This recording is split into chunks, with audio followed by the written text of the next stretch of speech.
శుక్లాంబరధరం విష్ణుం శశివర్ణం చతుర్భుజం ప్రసన్నవదనం ధ్యాయేత్ సర్వవిఘ్నోపశాంతయేత్.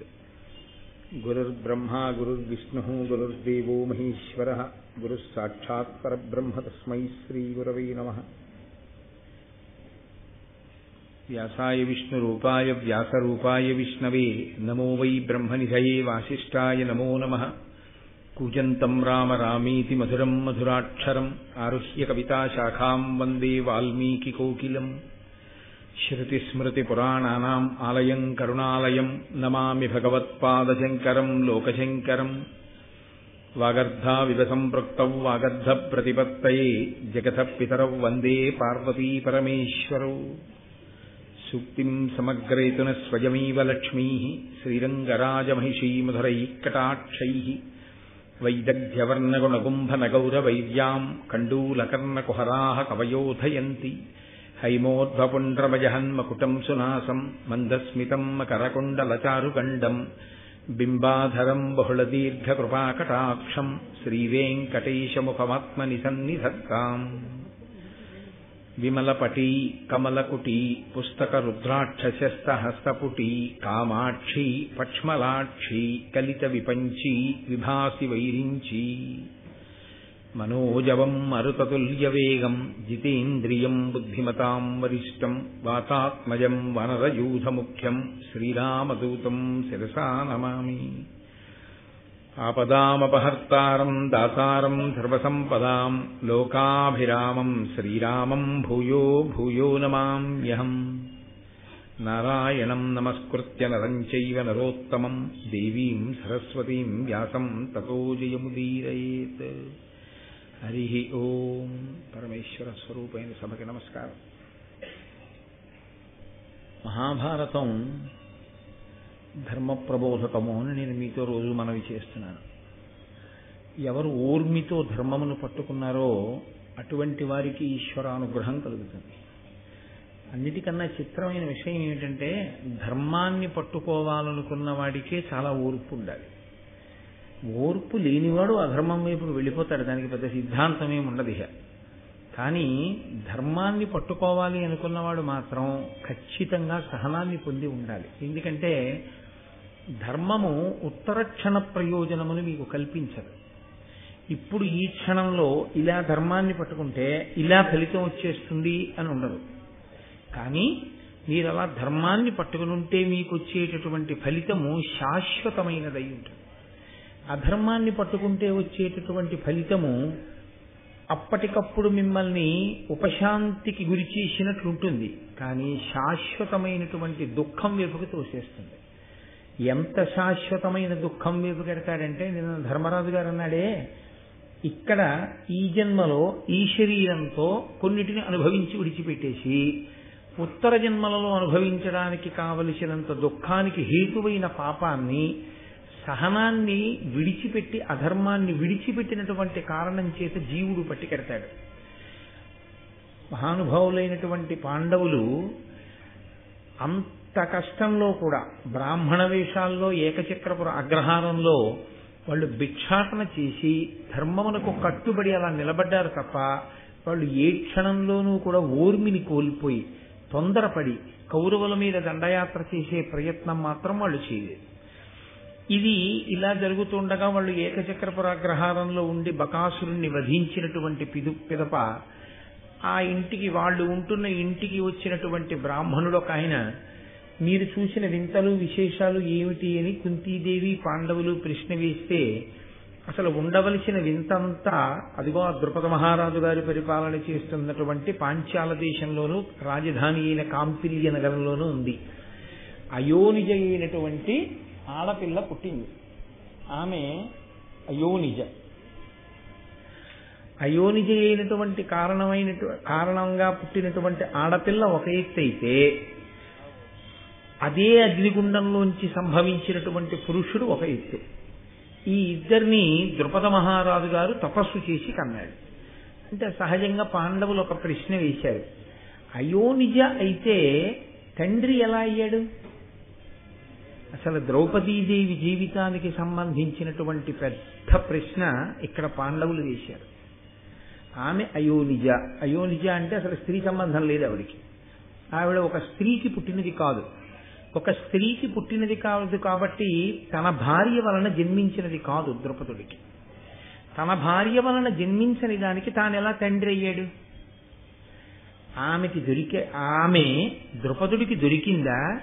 ఆమె ద్రౌపదుడికి కూతురుగా ఉండాలని తనంత తానుగా కోరి వచ్చిందా? ఏ కారణం చేత తండ్రి అయ్యాడు? సరే, ఒక ఆడపిల్లకి తండ్రి అయ్యాడు, బాగుంది. అలా అయోనిజుడైనటువంటి కుమారుడికి కూడా తండ్రి ఎలా అయ్యాడు? ఏకకాలంలో ఇద్దరు పిల్లలు అలా ఎలా పుట్టారు ద్రౌపదుడికి? మాకు ఈ అనుమానం ఒకసారి తీర్చండి అని అడిగారు. అడిగితే ఆ వచ్చినటువంటి బ్రాహ్మణుడు ఒక మాట చెప్పాడు. వీళ్ళు పాండవులు అన్న విషయం బ్రాహ్మణుడికి తెలియదుగా, వాళ్ళు కూడా బ్రాహ్మణ కుమారులు అనుకుంటున్నారు ఆయన. అనుకుని ఆయన అన్నాడు, గతంలో భరద్వాజ మహర్షి యొక్క కుమారుడు ద్రోణాచార్యుడు అని ఒక ఆయన ఉండేవారు. అదే భరద్వాజుని ఆశ్రమంలో అదే భరద్వాజుడి దగ్గర అదే భరద్వాజుని కుమారుడైన ద్రోణాచార్యుల వారితో కలిసి ద్రుపదుడు కూడా విద్యాభ్యాసం చేశాడు. తర్వాతి కాలంలో ద్రోణాచార్యుల వారు అగ్నివేశునికి శుశ్రూష చేసి అగ్నివేశుల నుండి కొంత విద్యను సంపాదించారు. వీళ్ళిద్దరూ కలిసి భరద్వాజుడి దగ్గర విద్య నేర్చుకునేటటువంటి రోజులలో ద్రుపదుడు స్నేహితుడైన ద్రోణుడితో ఒక మాట అన్నాడు. మా నాన్నగారి తర్వాత నేను రాజవుతాను, నీకేదైనా ఆపదొస్తే నా దగ్గరికి వచ్చి నువ్వు సహాయమును అపేక్షించవచ్చు అని. తదనంతర కాలంలో ఆ వృషతుడు అనబడేటటువంటి రాజు ద్రుపదుని యొక్క తండ్రి శరీరాన్ని విడిచిపెట్టిన తర్వాత ద్రుపదుడు రాజు అయ్యాడు. ద్రోణుడు కృపాచార్యుల వారి చెల్లెలైన కృపిని వివాహం చేసుకుని అశ్వత్థామ అన్న కొడుకుని కన్నాడు. దరిద్రం అనుభవిస్తూ పిల్లవాడికి పాలు కూడా పట్టలేనటువంటి దుస్థితిలో స్నేహితుణ్ణి అపేక్షిద్దాం సహాయం అని చెప్పి బయలుదేరి ఆ పాంచాల దేశానికి వెళ్లి ద్రుపదుణ్ణి కలుసుకున్నాడు. ఆ ద్రుపదుడు ద్రోణుణ్ణి అవమానించాడు. ఇదంతా మీరు విన్న ఘట్టన. అవమానించి పంపేశాడు, దరిద్ర బ్రాహ్మణుడికి ఐశ్వర్యవంతుడైన రాజుకి స్నేహమా అని. అలా వెళ్లిపోయినటువంటి ద్రోణుడు హస్తినాపురానికి వెళ్లి నూతిలో పడిపోయినటువంటి బంతిని పైకి తీయడంలో తనకున్నటువంటి విలువిద్యా నైపుణ్యాన్ని ప్రదర్శించిన కారణం చేత భీష్మాచార్యుల వారి యొక్క దృష్టిని ఆకర్షించి ఆయన చేత నియామకాన్ని పొంది పాండుకుమారులకు ధృతరాష్ట్ర కుమారులకు కూడా విద్యాభ్యాసం చేయిస్తూ భారతదేశంలోనే అనలేని ప్రఖ్యాతి వహించి ప్రపంచ దేశాలన్నిటి నుంచి కూడా వచ్చి ఆయన దగ్గర విలువిద్య నేర్చుకునేటంతటి గొప్ప గురువుగా కీర్తికెక్కాడు.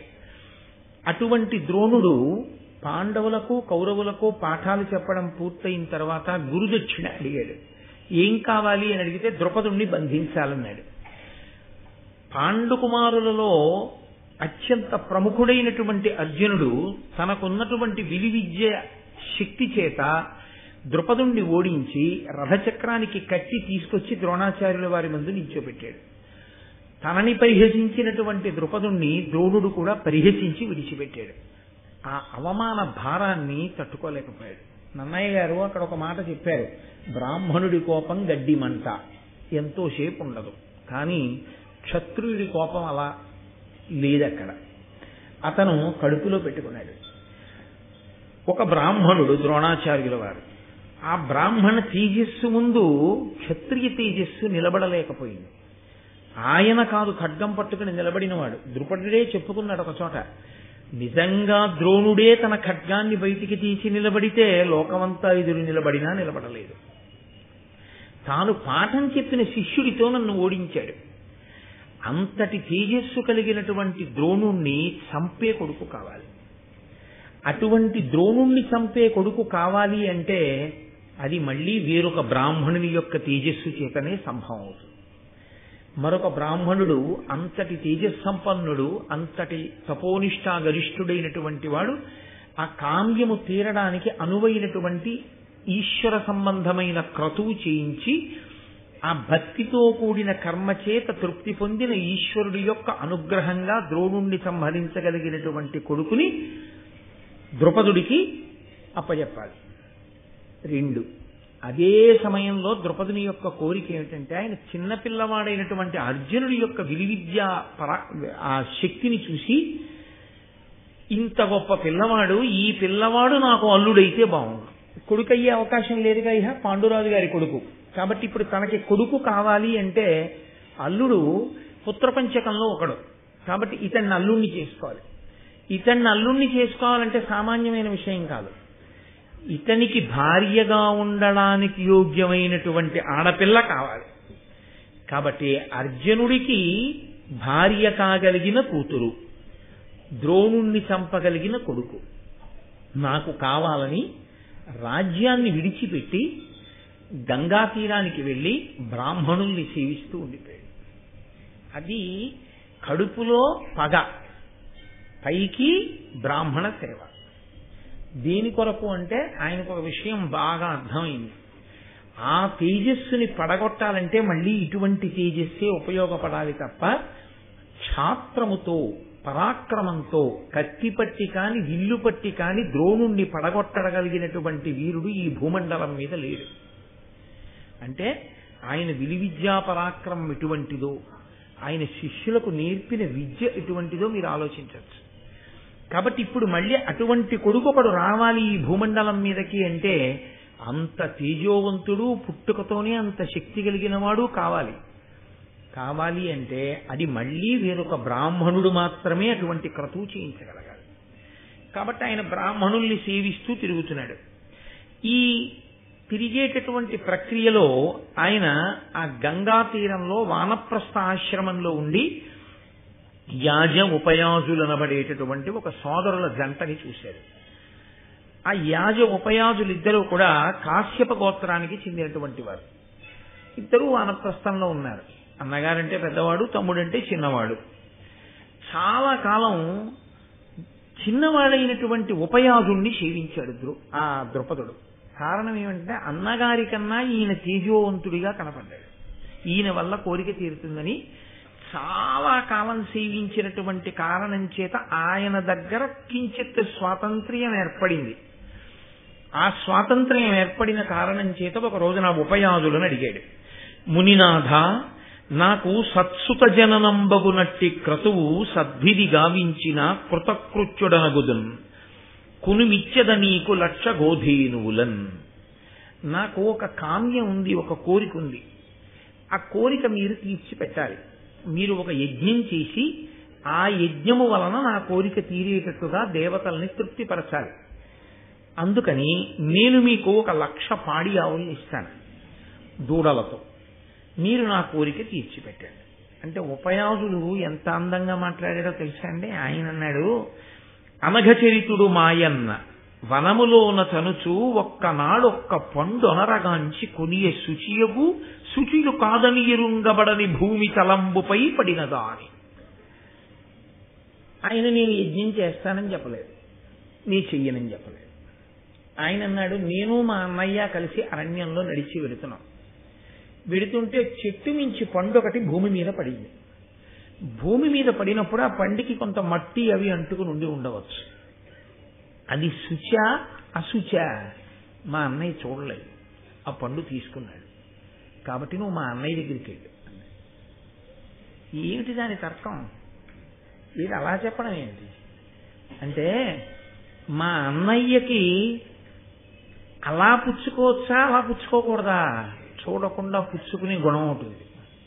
నువ్వు ఇచ్చే 1,00,000 పాడి ఆవులకి దూడలకి లొంగిపోయే మనస్తత్వం నాది కాదు, నేనేమీ పుచ్చుకోను. కాబట్టి నాకు అలాంటి కోరికలు లేవు. నువ్వేదో 1,00,000 ధేనువుల్ని ఇస్తాను అని చెప్పి నన్ను నీకు వశుణ్ణి చేసుకోలేవు. కాబట్టి నీ కోరిక నా వలన తీరడం కష్టం. మరి నేనెందుకు చేస్తాను? ఒకవేళ చేయవలసి వస్తే నాకు చెయ్యాలనిపిస్తే చేస్తాను.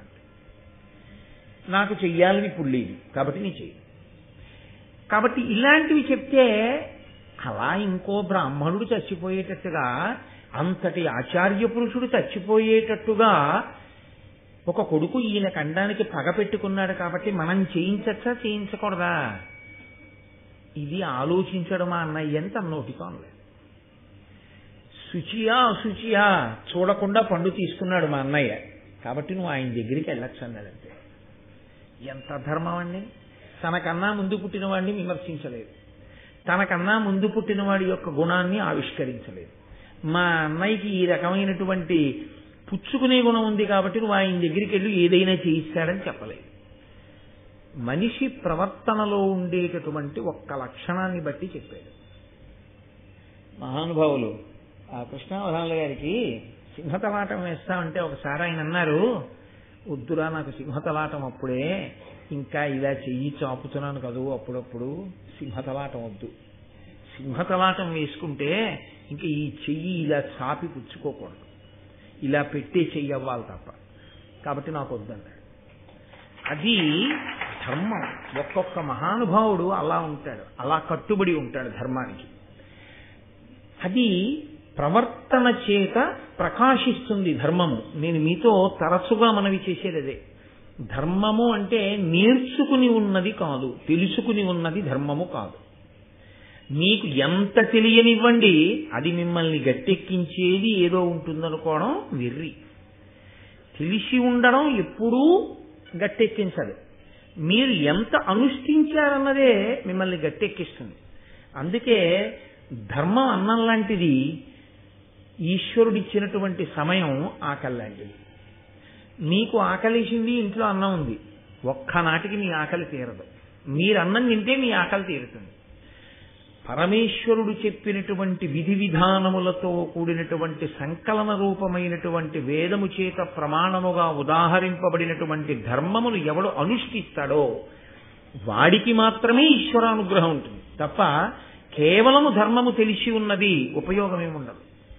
కాబట్టి అదిగో అనుష్ఠానంలో తేడా ఉంది. మా అన్నయ్యకి ఇద్దరం వానప్రస్థులమే, ఇద్దరం వచ్చి ఇక్కడ ఉన్నవాళ్ళమే, ఇద్దరం తపస్సు చేసుకుంటున్న వాళ్ళమే, ఇద్దరం తేజోమూర్తులమే, ఇద్దరం మంత్రశక్తి ఉన్నవాళ్ళమే, ఇద్దరం వేదం చదువుకున్న వాళ్ళమే. కింద పడ్డ పండు నాశించాడు మా అన్నయ్య. శుచ చూడకుండా తీసుకున్నాడు. కాబట్టి మా అన్నయ్య దగ్గరికి వెళ్ళు అంటే ఈయన మళ్ళీ గబగబా ఆయన దగ్గరికి వెళ్ళాడు. ఆ యాజులు అనబడేటటువంటి పెద్ద ఆయన దగ్గరికి వెళ్ళి ఆయనతో తన కోరిక మళ్ళీ విన్నపం చేశాడు. నాకు ఇలా ద్రోణుణ్ణి చంపే కొడుకు కావాలి, అర్జునుడికి భార్య కాగలిగిన కూతురు కావాలి. వీళ్ళిద్దరూ జన్మించడానికి వీలైనటువంటి క్రతువు నా చేత చేయించి మీరు ఆధ్వర్యం వహిస్తే నేను మీకు 1,00,000 పాడి ఆవులను దూడలతో ఇస్తాను. ఆయన వెంటనే అంగీకరించాడు. ఎంత ఖచ్చితంగా లెక్క కట్టాడో చూడండి. ఉపయాజులు తమ్ముడు కావచ్చు, వెనక పుట్టినవాడు కావచ్చు, ఎవరి తెలివి వాళ్ళదే, ఎవరి ధర్మం వాళ్ళదే, ఎవరి యొక్క ఈశ్వరోపాసన బలము వారిది.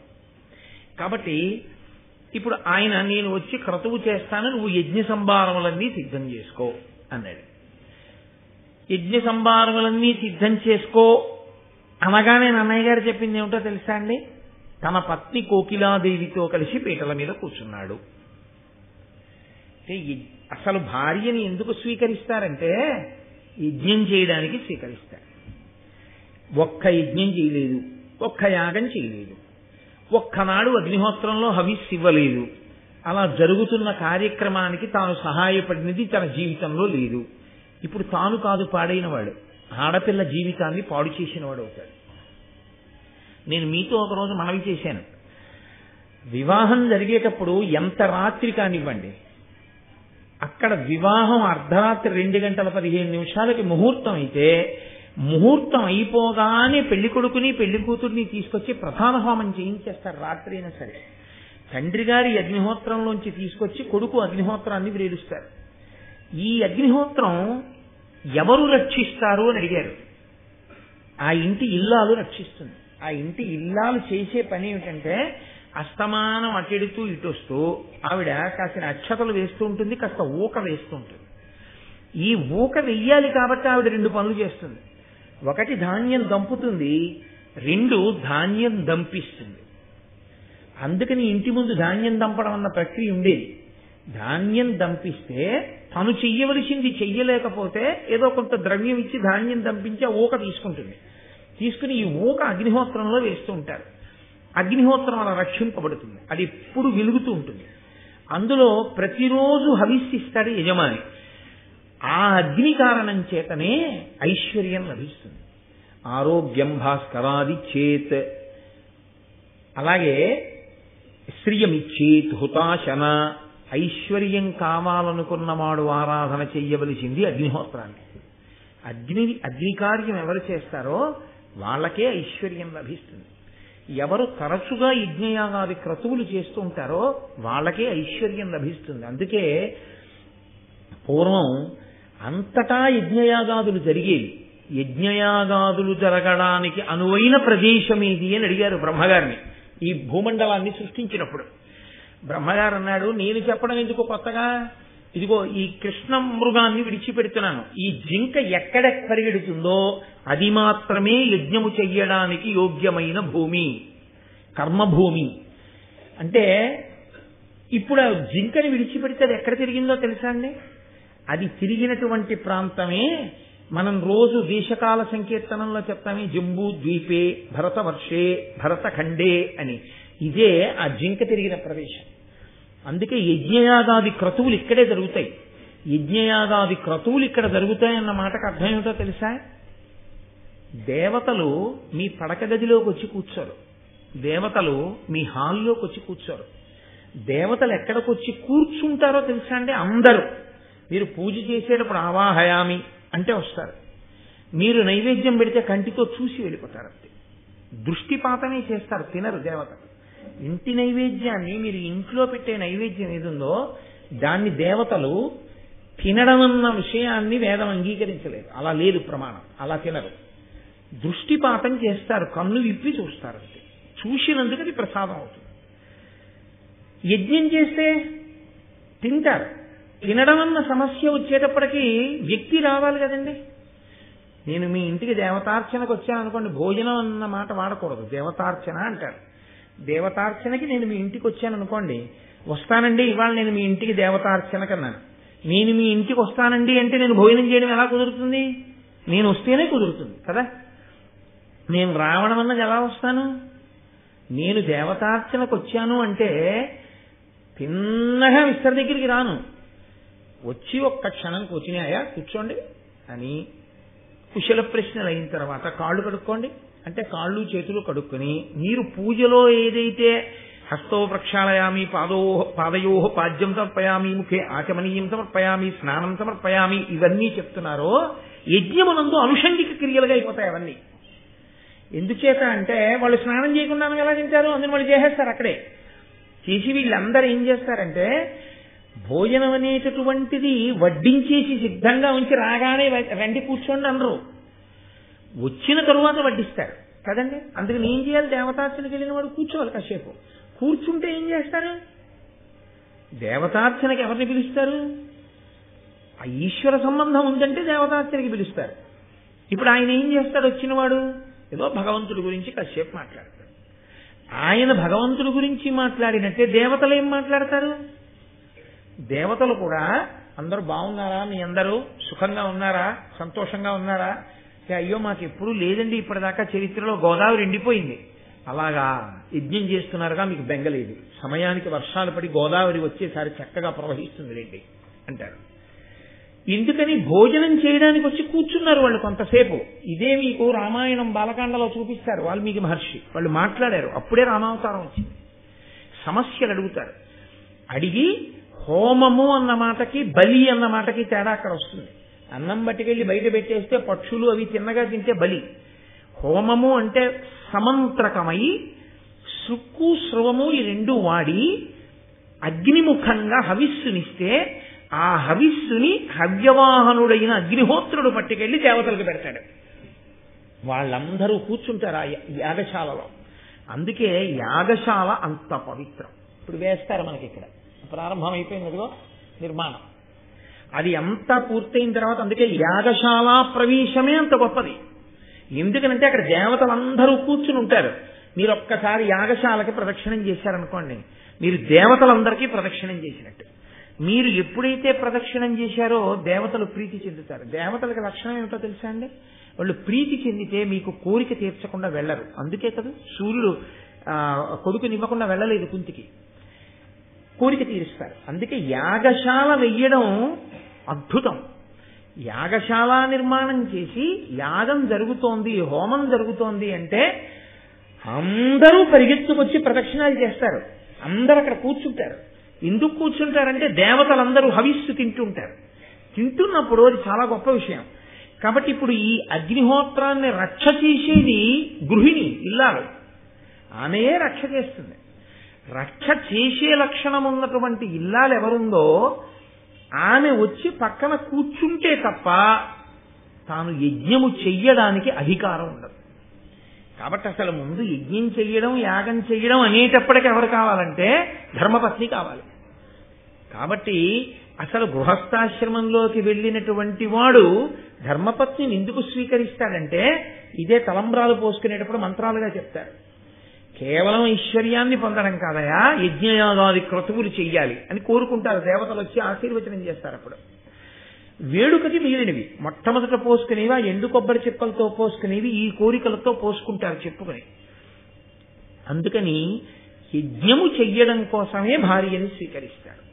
కాబట్టి ఇప్పుడు ఆయన ద్రుపద మహారాజు గారు కోకిలాదేవితో కలిసి యజ్ఞమునకు సిద్ధపడ్డాడు. దీక్ష అని ఒక మాట. ఈ దీక్ష అన్న మాటను ఏం చేస్తుంటారంటే సాధారణంగా చాలా వాటికి అన్వయం చేస్తారు. అయ్యప్ప స్వామి దీక్ష, వెంకటేశ్వర దీక్ష, శివ దీక్ష, శాంభవ దీక్ష, ఇలా. దీక్ష అన్న మాట యథార్థమునకు వైదిక ప్రయోగం ఎక్కడో తెలుసా అండి? యజ్ఞమునకు మాత్రమే దీక్ష. యజ్ఞము చేసేటటువంటి వాడు దీక్షా స్వీకారం చేస్తాడు. అందుకే దీక్షా వస్త్రములను ఇచ్చారంటారు. దీక్ష యందు రెండు ప్రధానం, మళ్ళీ ఇందులో కాదు కానీ స్కాంద పురాణంలో దీక్ష గురించి ఎంత గొప్పగా మాట్లాడతారో అసలు. ఆ దీక్ష చేసేవాడు పొరపాటున కూడా గడ్డం తీయడానికి వీల్లేదు, పైన జుట్టు తీయడానికి వీల్లేదు. ఆఖరికి ఎంత నియమం ఉంటుందంటే ఒకవేళ దురద పెట్టి ఇలా గోక్కున్నాడు అనుకోండి, ఆ గోళ్లు గట్టిగా రాసుకుంటే ఒక వెంట్రుక ఊడి కింద పడిపోయింది అనుకోండి, పోతుంది దీక్ష, దీక్ష భగ్నం అయిపోయినట్టే. అందుకే ఒకవేళ దీక్షా స్వీకారం చేశాడు అని గుర్తు ఏమిటంటే గురువు గారి చేత్తో దుప్పి కొమ్ము పుచ్చుకుంటారు. ఒక్క దుప్పి కొమ్మును మాత్రం ఎప్పుడూ దగ్గరుంచుకోవాలి దీక్ష తీసుకుంటే. ఆ దుప్పి కొమ్ముతో గోక్కోవాలి. దుప్పి కొమ్ము యొక్క ఒరిపిడికి వెంట్రుక ఊడిందనుకోండి, దీక్ష భగ్నం కాదు. ఎందుచేత అంటారేమో, మరి ఎప్పుడో అప్పుడు గోక్కుంటే తప్ప అసలు కుదరనంత స్థితి వచ్చిందనుకోండి, ఎలా? అప్పుడు దుప్పి కొమ్ముతో గోక్కోమన్నారు. మళ్ళీ దుప్పి కొమ్మే ఎందుకండి అంటే మళ్ళీ ఇప్పుడు నేను ఇంకా భారతం ఏం చెప్పను అని కాసేపు అలా వినండి సార్. అందుకని దీక్ష అన్నమాట దేనికి అంటే యజ్ఞమునకు. ఆ యజ్ఞానికి వచ్చినటువంటి లక్షణం ఏమిటో తెలుసా అండి? ఆ యజ్ఞం పూర్ణాహుతి అయిపోయేంత వరకు ఎవరు యజ్ఞ నిర్వహణ చేస్తున్నారో వాళ్ళు దీక్షితులు కావాలి. దీక్షితులైన వాళ్ళందరూ దీక్షా కంకణమును స్వీకరించాలి. కంకణాన్ని స్వీకరిస్తారు. ఈ కంకణం ఏం చేస్తుందంటే కడుపున పుట్టిన కొడుకే చచ్చిపోయిన యజ్ఞం చేయడానికి దీక్ష మీద కూర్చున్నవాడిగా లేవకూడదు పీటల నుంచి. ఆయనకి రాదు అశౌచం, అంతే. సగర చక్రవర్తి పీటల మీద కూర్చుంటే 65,000 మంది కొడుకులు చచ్చిపోయారని వార్త వచ్చింది. ఆయనకి మైలు వచ్చిందా? లేకపోతే అసలు ఆ గుర్రాన్ని ఎక్కడ కట్టేశారో నేను వెళ్ళి తీసుకొస్తానని వెళ్ళాడా సగరుడు? వెళ్ళలేదు. ఎందుకంటే ఒకసారి దీక్షా స్వీకారం చేస్తే ఇక ఊరి పొలిమేర విడిచిపెట్టకూడదు. దీక్షా స్వీకారం చేస్తే పీటల మీద ఉన్నవాడు ఆ క్రతువు మీదే దృష్టి పెట్టాలంతే. అందుకే మళ్ళీ అప్పుడు అంశుమంతుణ్ణి పంపిస్తాడు ఆ గుర్రం కోసం.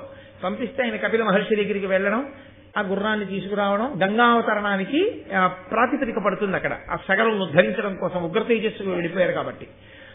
అందుకని ఆ దీక్షాకంకణ స్వీకారము చేసి భార్యాసహితుడై కూర్చుని చేసేటటువంటి ప్రక్రియ ఏది ఉన్నదో దానికే యజ్ఞమని పేరు.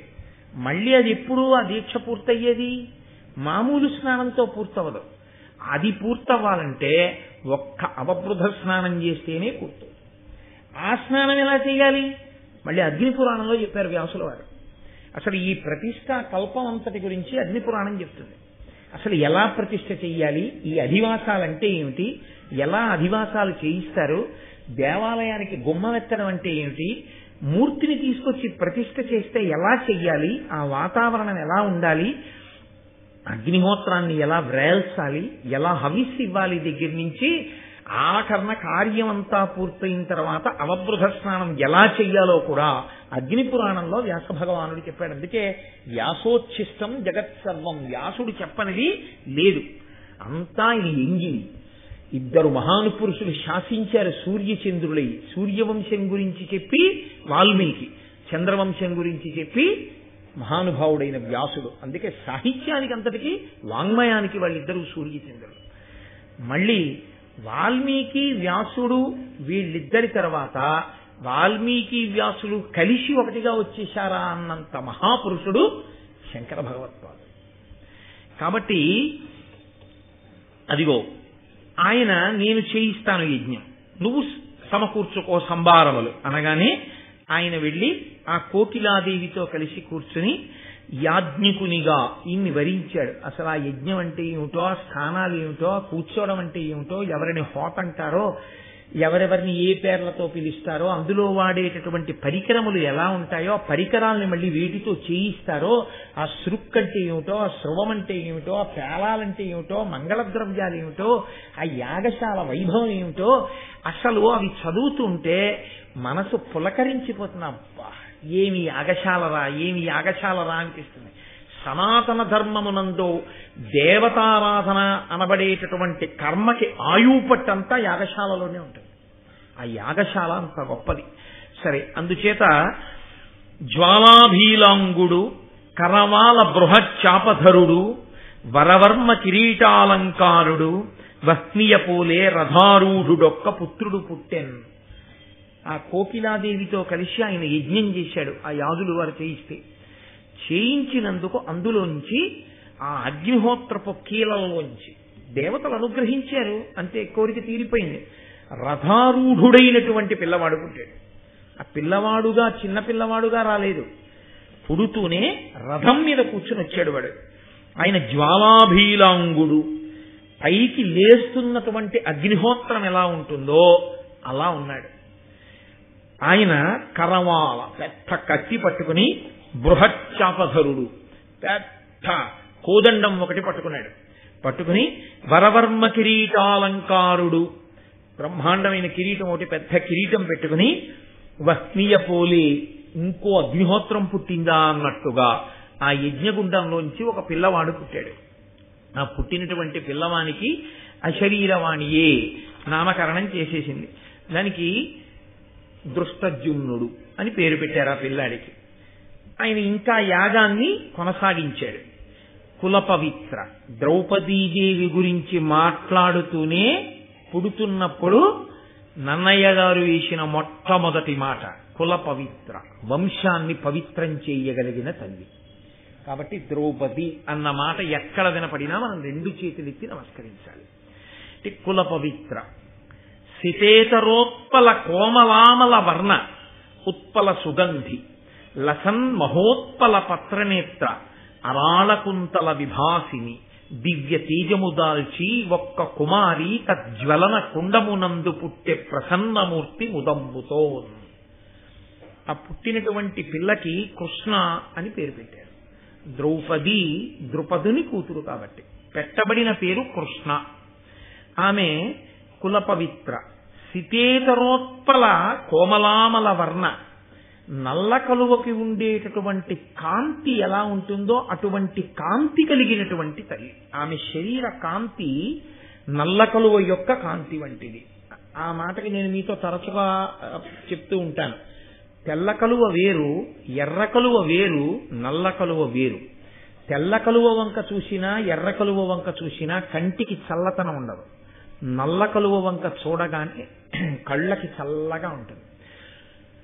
అందరి కోరికలు తీరుతాయన్నమాట. ఆవిడ పుట్టడం చేత అందరూ చల్లగా ఉండేటట్టు చూడగలిగినటువంటి తల్లి. ఆమె ఉత్పల సుగంధి, సుగంధము కలిగినటువంటి శరీరము, సుగంధము కలిగినటువంటి కేశపాశం. అమ్మవారికి ఉండేటటువంటి లక్షణం అది. అటువంటి తల్లి పద్మపత్రములు ఎలా ఉంటాయో అటువంటి కన్నులు కలిగినటువంటి నల్లని కేశపాశముతో కూడుకున్నది, దివ్యమైన తేజము కలిగినటువంటిది. ఆ జ్వలన కుండమునందు రగులుతున్న అగ్నిహోత్రంలోంచి, అదేదో అగ్నిహోత్రం అంతా కూడా నిధనమైపోయిన తర్వాత యజ్ఞగుండంలో దొరికింది కాదు. ఆవిడ రగులుతున్న అగ్నిహోత్రంలోంచి పుట్టింది. ఆవిడ లలితాపరాభట్టారికా స్వరూపం బ్రహ్మాండ పురాణంలో లలితోపాఖ్యానంలో ఎలా బయటికి వస్తుందో అలా వచ్చింది.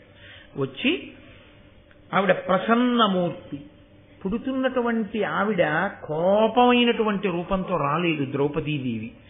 ప్రసన్నమూర్తి, చాలా పరమ ప్రశాంతంగా ముదంబుతో పరమ సంతోషంతో ఆమె ఆవిర్భవించింది. ఆవిడ్ని కృష్ణ అని పిలిచారు. ఈ పిల్లకి స్వయంవరం ప్రకటించారు. అంటే ఆమెయే భర్తని ఎంచుకుంటుంది. దానికి మత్స్యయంత్రాన్ని మిషగా పెట్టాడు. మిషగా అంటే ఎవరు వెళ్ళి ఆ మత్స్యయంత్రాన్ని కొడతారో అటువంటి వారికి ఆ పిల్లని ఇస్తానన్నాడు ద్రుపద మహారాజు. అదిగో అంటే ఇప్పుడు ఆయన చెప్పిన కథని బట్టి ఆ పిల్ల ఎవరి కోసం పుట్టింది? అర్జునుడి కోసం పుట్టింది. ఇప్పుడు ఇక్కడ వింటున్న వాళ్ళెవరు? పాండవులు. ఈ మాట విన్న పాండవులకి ఏమనిపిస్తుంది మనసులో? నా కోసం పుట్టిన పిల్లకి స్వయంవరం అవుతోంది, కదులుదామని ఉంటుందా ఉండదా అర్జునుడికి? ధర్మరాజుని, భీముణ్ణి, నకులుణ్ణి, సహదేవుణ్ణి కాసేపు పక్కన పెట్టండి. ఎందుకంటే అప్పటికి వాళ్ళకి ఇంకా ద్రౌపదీదేవి తమకి కూడా భార్య అవుతుందని తెలియదు. అర్జునుడికి మనసులో ఉంటుందా ఉండదా? ఇంతటి కారణజన్మురాలు పుట్టిందంటే వీళ్ళ జీవితాలు మలుపు తిరగడం అక్కడే ఉందని గ్రహించలేనంత అమాయకురు అలా కుంతీదేవి. పైగా వచ్చిన బ్రాహ్మణుడు అన్నాడు, లోకంలో రాజకుమారులందరూ బయలుదేరి పెడుతున్నారు ఆ స్వయంవరానికి. ఈ మాట చెప్పగానే ఉత్సాహం కనపడింది ఆ పిల్లల ముఖంలో. కుంతీదేవి అంది, మనం కూడా బయలుదేరదాం పదండి అని. ఆవిడంది, తల్లి మాట్లాడడం అంటేనండి చాలా అందంగా ఉండాలి. రే విడిపోదాం పదండి అయితేను, ఆయన ఎలాగో చెప్పాడు కదా అర్జునుడి కోసమే పుట్టిందని, వెళ్ళి మనం ఆ అమ్మాయిని కోడల్ని చేసేసుకుందాం అని తల్లే ముందలా మాట్లాడేస్తే దానికి అందం ఉండదు. తల్లి గంభీరంగా మాట్లాడితేనే ఆ గాంభీర్యం. కుంతీదేవి అంటే సామాన్యమైన స్త్రీ ఏం కాదు ఆవిడ. ఆవిడ నోటి వెంట ఏ మాట వచ్చిందో అది నిజమవుతుంది. అందుకని లేకి మాట గబుక్కున ఆవిడేం విసిరేది. ఇష్టం వచ్చినట్లు ఎవరు మాట్లాడతారు అంటే, ఇదిగో నేను మీతో మనవి చేశాను కదా, కాళిదాసు గారు రఘువంశం చేస్తూ అంటారు, సత్యాయ మితభాషిణాం. ఎక్కువ మాట్లాడితే అసత్య దోషం వస్తుందని అసలు రఘుమహారాజు గారు మాట్లాడేవారు కాదు. మాట్లాడితే సత్యం అవ్వాలంతే.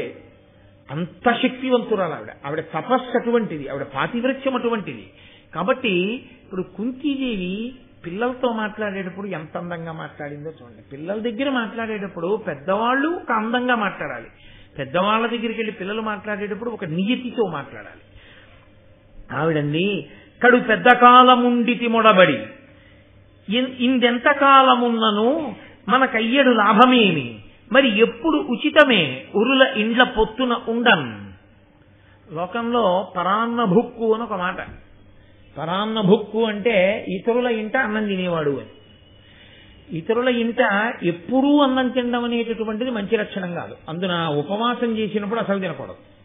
తాను ఉపవాసం చేసి ఉన్నాడు అనుకోండి, పక్కింటికి వెళ్ళి భోజనం చేయకూడదు. ఎందుకంటే తాను ఉపవాసం ఉన్నాడు, తన ఇంట్లో ఉన్న ఈశ్వరుడు ఏం చేస్తున్నాడు? ఆయన ఉపవాసం ఉన్నట్లేనా రోజు? ఆయన కూడా మరి ఏం పుచ్చుకోడుగా. ఈశ్వరుడు కూడా మహానైవేద్యం లేదు ఆ రోజున, అన్నం లేదు. ఎప్పుడు అన్నం తింటాడు ఆయన? మీరు ఉపవాస దీక్ష విరమణ చేసేటప్పుడు మీరు వండుకుని మీరు దీక్షా విరమణం చేసే ముందు పట్టుకెళ్లి ఈశ్వరుడికి మహానైవేద్యం పెట్టి తెచ్చుకుని మీరు ప్రసాదంగా తింటే ఈశ్వరుడి ఉపవాసం కూడా విరమణం అవుతుంది. మీరు ఇక్కడ ఉపవాసం చేసి పక్కింట్లో భోజనం గెలిపారనుకోండి, మీ ఇంట్లో ఈశ్వరుడి గురించి అసలు పట్టింపు మీకుందా? ఉపవాసం ఎవరి కోసం చేసినట్టు? ఎవరి అనుగ్రహానికి చేసినట్టు? ఆయన్ని మాడిచి ఆయన మీద గౌరవం లేకుండా ఆయన కోసమే నేను పూజ చేస్తున్నానని ఆయన్ని మార్చేసి పక్కింటికి మీరెళ్ళి భోజనం చేసి ఇక్కడ మహానైవేద్యం లేకపోతే ఇంకా ఉపవాసం ఎలా ఫలిస్తుంది? అందుకే ఉన్న ఊళ్ళో కాకుండా ఇంకో ఊళ్ళో ఉన్నప్పుడు అసలు ఉపవాసం చేయడం అనవసరం. అందుకు కదా వద్దన్నా నేను మొన్న. ఉన్న ఊళ్ళో ఉంటే ఉపవాసం చేయాలి, ఎక్కడో ఉండి ఉపవాసం ఎందుకు? ఇక్కడుంటే చెయ్యి, ఓపిక ఉంటే ఉపవాసం. అంతేగాని ఇంకో ఇంట్లో ఉపవాసం చేస్తే ఈ ఇంట ఈశ్వరుడు ఏమైనట్టు? పైగా పొన్ని భార్య ఉందా అంటే ఇద్దరు తాళం వేసి వెళ్ళిపోతాయి. కాబట్టి దేని ధర్మం దాంతే. కాబట్టి ఆవిడ ఎంత చమత్కారంగా మాట్లాడిందంటే, ఒరులు ఇంట ఎన్నాళ్ళు ఉంటావు, పరాన్న భుక్కుగా ఉండకూడదు. అలాగా చాలా కాలం అయిపోతుంది. ఆయనకో ధర్మం ఉంది, మీరు వెళ్ళిపోండి అనలేడు.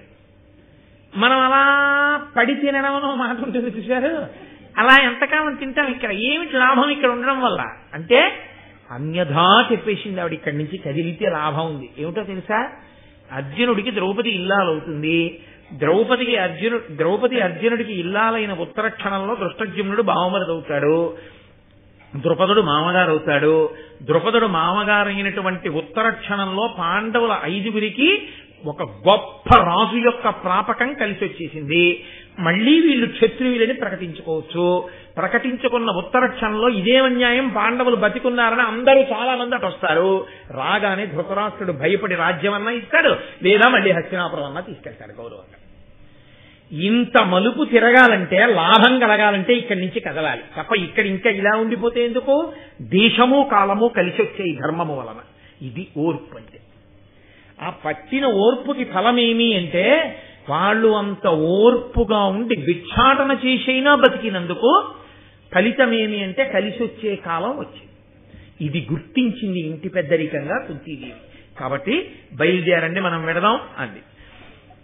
వాళ్ళందరూ వెడుతున్నప్పుడు మధ్యలో వ్యాస భగవానుడు కనపడ్డారు. వ్యాసుడు ఎక్కడికక్కడ కనపడి ఎప్పటికప్పుడు కథాక్రమాన్నంతటినీ చక్క చేస్తుంటాడు.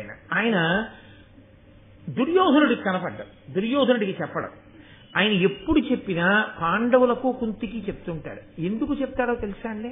ఒక్కటే కారణం.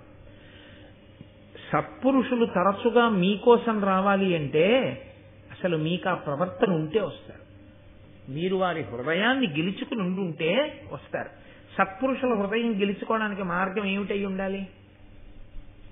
ధర్మమే. అరే వాడు ధర్మాత్ముడు రా అన్న అభిప్రాయం కలిగిందనుకోండి గురువు గారికి, ఎందుకు రాదు శిష్యుడింటికి? అభిప్రాయ వాడికి అసలు ధర్మం అన్న మాట అక్కర్లేదండి అన్నారనుకోండి, ఎందుకు వెళ్తారు గురువు గారు ఇంటికి? పిలిచినా వెళ్ళడు. ఎందుకు వెళ్ళాడంటే అక్కడ ధర్మం ఉందన్న నమ్మకం గురువు గారికి లేదు, అందుకని వెళ్ళాడు. పిలవకపోయినా ఎందుకు వెళ్తాడంటే అక్కడ ధర్మం ఉంది, నేను రక్షించాలి, అందుకని వెళ్తాడు. ఒరే ఇంత ఓపిక పడితే చూశారా మీకు కాలం కలిసి వచ్చింది. కాబట్టి ఇంత ఓపిక పట్టడంలో మీరు ఎప్పుడూ ఎవరి మాట వింటూ వచ్చారు? అమ్మ మాట, అన్న మాట. ఆయన ధర్మదేవత, తల్లి సాక్షాత్తు తల్లే. ఇదే మీరు కాలక్రమంలో కూడా పాటించండి. ఇప్పుడు కష్టం తర్వాత సుఖం వచ్చింది, సుఖం తర్వాత ఏమొస్తుంది? మళ్ళీ కష్టం వస్తుంది. మొట్టమొదటిసారి జీవితంలో కష్టం తర్వాత పెద్ద సుఖం వచ్చినప్పుడు బాగుంటుంది. పెద్ద సుఖం తర్వాత వచ్చే కష్టాన్ని తట్టుకోవడం కష్టంగా ఉంటుంది. నీడలోంచి ఎండలోకి వెళ్ళడం తేలిగ్గా ఉంటుంది, ఎండలోంచి నీడలోకి రావడం తేలిగ్గా ఉంటుంది, నీడలోంచి ఎండలోకి వెళ్ళడం కష్టంగా ఉంటుంది. కాబట్టి అప్పుడు మీరేం పట్టుకుని ఉండాలో తెలుసా? ధర్మాన్ని. అదే మీకు చిట్ట చివర శాశ్వతమైన రక్షణ ఇచ్చేస్తుంది. ఇందుకు కదా స్వర్గారోహణ పర్వంలో వెళ్ళిపోయారు వాళ్ళు ఏకంగాను. కాబట్టి ఆయన అన్నాడు, కడు పెద్ద కాలం ఉండికిమి అని కుంతి చెప్తే వ్యాసుడు అన్నాడు, ధర్మసుతుడున్న చోటను ధర్మమునకు హాని కలదే దారుణి అయినం ధర్మము తాత్పర్యముగా నిర్మలమతి నిగుడునది వినితాత్ములరై. మీరు ధర్మరాజు గారు ఎక్కడ ఉన్నాడో అక్కడ ధర్మము లుప్తమవడం అనేటటువంటిది ఉండదని తెలుసుకోండి. ధర్మరాజు గారు ధర్మం తెలిసి ఉంటాడు, తాను ధర్మం పట్టుకుంటాడు. మీరు పట్టుకోవడం అన్నది దేని మీద ఆధారపడుతుంది? ధర్మరాజు గారి మాట వినడం మీద ఆధారపడుతుంది. కాబట్టి మీరు కూడా ధర్మరాజు గారి మాటనే వింటూ ఉండండి అంటూ ఆయన అన్నారు. పూర్వకాలంలో ఒక మునికి కుమార్తె ఉండేది. ఆమెకి వివాహం కాలేదు. ఆమె వివాహం కాకుండా నేను కన్యగానే ఉండిపోయి కన్యగానే మరణిస్తానేమోనని బెంగ పెట్టుకుని ఆమె గొప్ప తపస్సు చేసింది పరమేశ్వరుడి కోసం. పరమేశ్వరుడు ప్రత్యక్షమయ్యాడు. ప్రత్యక్షమై ఈవిడంది ఏం కావాలి అని అడగగానే నాకు పతి కావాలి, పతి కావాలి, పతి కావాలి అని ఆ సంతోషంలో ఆమెకున్న ఆర్తటువంటిది 5 మాటలండి. పరమశివుడు అన్నాడు, 5 మాటలు అడిగావునన్నా 5 భర్తలకి ఇల్లాలి కాదు. ఇది ఎలా సంభవమైందో తదనంతర కాలంలో ఇంకా ఎంత పెద్ద ధర్మ సూక్ష్మం నడిస్తే ద్రౌపదీదేవి పాండవులకు ఇల్లాలైందో, 5 ఇల్లాలిగా ఉండి ద్రౌపదీదేవి ఎంత అనితర సాధ్యమైన అశిధారావ్రతాన్ని నడపగలిగిందో, ఎందుకు ఆనాటికి ఈనాటికి ఏనాటికి జనులందరి చేత ఆవిడ నమస్కరింపబడుతోందో మీకు రేపటి రోజు ఉపన్యాసంలో నేను అనుసంధానం చేస్తాను. ఎందుకంటే ఇవాళ అక్కడ వరకే ఆ విషయం. కాబట్టి వ్యాస భగవానుడు ఈ మాట చెప్పి మీరు కాబట్టి బయలుదేరండి అన్నాడు. అంటే వీళ్ళు బయలుదేరేటప్పటికి వీళ్ళ భావన ఏమిటి? ఆమె అర్జునుడికి ఇల్లాలు కాబోతోంది. ఇప్పుడు వ్యాసవాక్యం ఏమిటి? ఆమె వైపు నుంచి 5గురికి ఇల్లాలు కాబోతుంది. బ్రాహ్మణుడికి ఎంత తెలుసు? యజ్ఞం జరగడం వరకే తెలుసు. అసలు యజ్ఞంలోంచి వచ్చిన పిల్ల వెనక జన్మలో కథ కూడా ఎవరికి తెలుసు? దివ్యమైన దృష్టి కలిగినటువంటి నారాయణాంశ సంభూతుడైనటువంటి వ్యాస భగవానుడికి తెలుసు. ఇది ఇక్కడ ఎందుకు చెప్పవలసి వచ్చిందో వ్యాసుడు వచ్చి దీని మర్మమేమో దీన్ని మళ్ళీ వ్యాసుడే చిట్ట చివర వచ్చి ఆ ద్రౌపదీ వివాహం ఎలా చేస్తారో మీకు రేపటి రోజున కళ్యాణం రేపు అయిపోతుంది. ద్రౌపదీ కళ్యాణం ఈశ్వరానుగ్రహం వల్ల అయిపోవాలి. కాబట్టి రేపు మీరు విందరు కానీ కనుక ఇప్పుడు వాళ్ళు బయలుదేరి చెప్పాడు మహానుభావుడు వ్యాసుడు, చాలా సంతోషించారు, వెళ్ళిపోతున్నారు. అప్పటికి వాళ్ళ మనస్సుల్లో ఆమె 5గురికి ఇల్లాలవుతుంది అంటున్నారు. మరి అర్జునుడు కాకుండా ఇంకా 4 ఎవరు అన్న ఆలోచన రాలేదు. ఆ ఆలోచన అక్కడ రాకుండా ఉండడం వెనక ఎవరున్నారని మీరు అనుకోవాలి? పరదేవతే. నేను మీతో తరచుగా మనవి చేశాను కదా, లేకపోతే వాళ్ళ మధ్య చర్చ జరగాలి. అసలు ఆ ఆలోచన రాకపోవడం ఈశ్వరానుగ్రహం అంతే. ఎందుకనంటేనండి, మనం ఎప్పుడు మీరు ఆలోచించండి, మీరు ఏ పూజ చేయండి, చిట్ట చివరికి ఏం చేస్తామో తెలుసా? మీరు ఈశ్వరుణ్ణి ఏ రూపంతో పూజ చేశారో ఆ రూపంతో మీరు అడిగేది ఏమడుగుతారో తెలుసా అండి? నా బుద్ధిని ప్రచోదనం చెయ్యి అని అడుగుతారు. బుద్ధిని ప్రచోదనం చెయ్యి. ఒక దుర్గారాధన చేశాం, తన్నో దుర్గి ప్రచోదయాత్, గాయత్రీ మంత్రం సరే అసలు రోజు అడుగుతాం. మీరు ఏదో అదేంటి శివుణ్ణి ఆరాధన చేశారనుకోండి, చిట్ట చివర తన్న శివ ప్రచోదయాత్, ఓ శివుడా మా బుద్ధులను ప్రేరేపించు. మీరు ఏ పూజ చేయండి చిట్ట చివర లఘుగాయత్రి అంటారు దాన్ని. లఘుగాయత్రిలో ఏదడుగుతారంటే మా బుద్ధులను ప్రచోదనము చేయుదురుగాక అని అడుగుతాం. బుద్ధిని ప్రచోదనం చేయడం అంటే ఏమిటి అంటే బోలెడు కదలికల్ని ఆపుతుంది బుద్ధి. మనస్సు లక్షణం ఏమిటో తెలుసా అండి? బోలెడన్న ఆలోచనలు చెప్పేస్తుంది. ఇంకా దానికి అంతుదరి ఏముండదు, అన్ని ఆలోచనలు చెప్తుంది. ఉపన్యాసానికి ఎడదాం అని ఇలా కబ్బోర్డ్ తీశారనుకోండి, ఇవాళ ఈ పంచి కట్టుకుందాం ముందంటుంది. ఇలా చెయ్యి అయిపోయారనుకోండి, వద్దులే ఇవాళ ఈ పంచి వద్దు, ఈ పంచి కాకుండాను ఇలా ఈ పంచి కట్టుకుంటే, రోజు ఇది కట్టుకున్నా ఇవాళ పట్టు పంచి కట్టుకుంటే దాని అసాధ్యం కూడా అది నిర్ణయం చేయదు. సంకల్ప వికల్ప సంఘాతం బోలెడన్న ఆలోచనలు ఇచ్చేస్తుంది. పట్టు పంచ లాల్చి కట్టుకోవచ్చు కానీ చెమట ఒకటి చాలా ఇబ్బందిగా ఉంటుంది, అదేమో ఒంటికి అంటుకుంటుంది, అందుకని వద్దు, వేసవికాలం కదూ, చక్కగాను నూలు వస్త్రమే కట్టుకుందాం, హాయిగా ఉంటుంది, శరీరానికి చల్లగా ఉంటుంది అని ముందు బుద్ధి నిర్ణయం చేస్తే మనసు ఆగుతుంది. ఇప్పుడు ఒకటి పోయింది, ఏఆర్బిలో పట్టు పంచెలు నూలు పంచెలు, పట్టు పంచెలు పక్క పోయి నూలు పంచెలలో మళ్ళీ ఏదో దానికి ఉన్న ఆలోచనలు ఏవో చెప్తుంది. చెప్పిన తర్వాత బుద్ధి నిర్ణయం చేస్తుంది, ఇదిగో ఈ పంచి వాళ్ళ కట్టుకుంటున్నావు, అది తీసి పక్కన పెడతాడు. ఇప్పుడు ఏం చేస్తుందో తెలుసా అండి? ఈ నిర్ణయం చేశాక చిత్తము వస్తుంది. చిత్తం ఏం చేస్తుందంటే ప్రతి క్షణం ఇలా చెయ్యి ఇలా చెయ్యి ఇలా చెయ్యి అంట.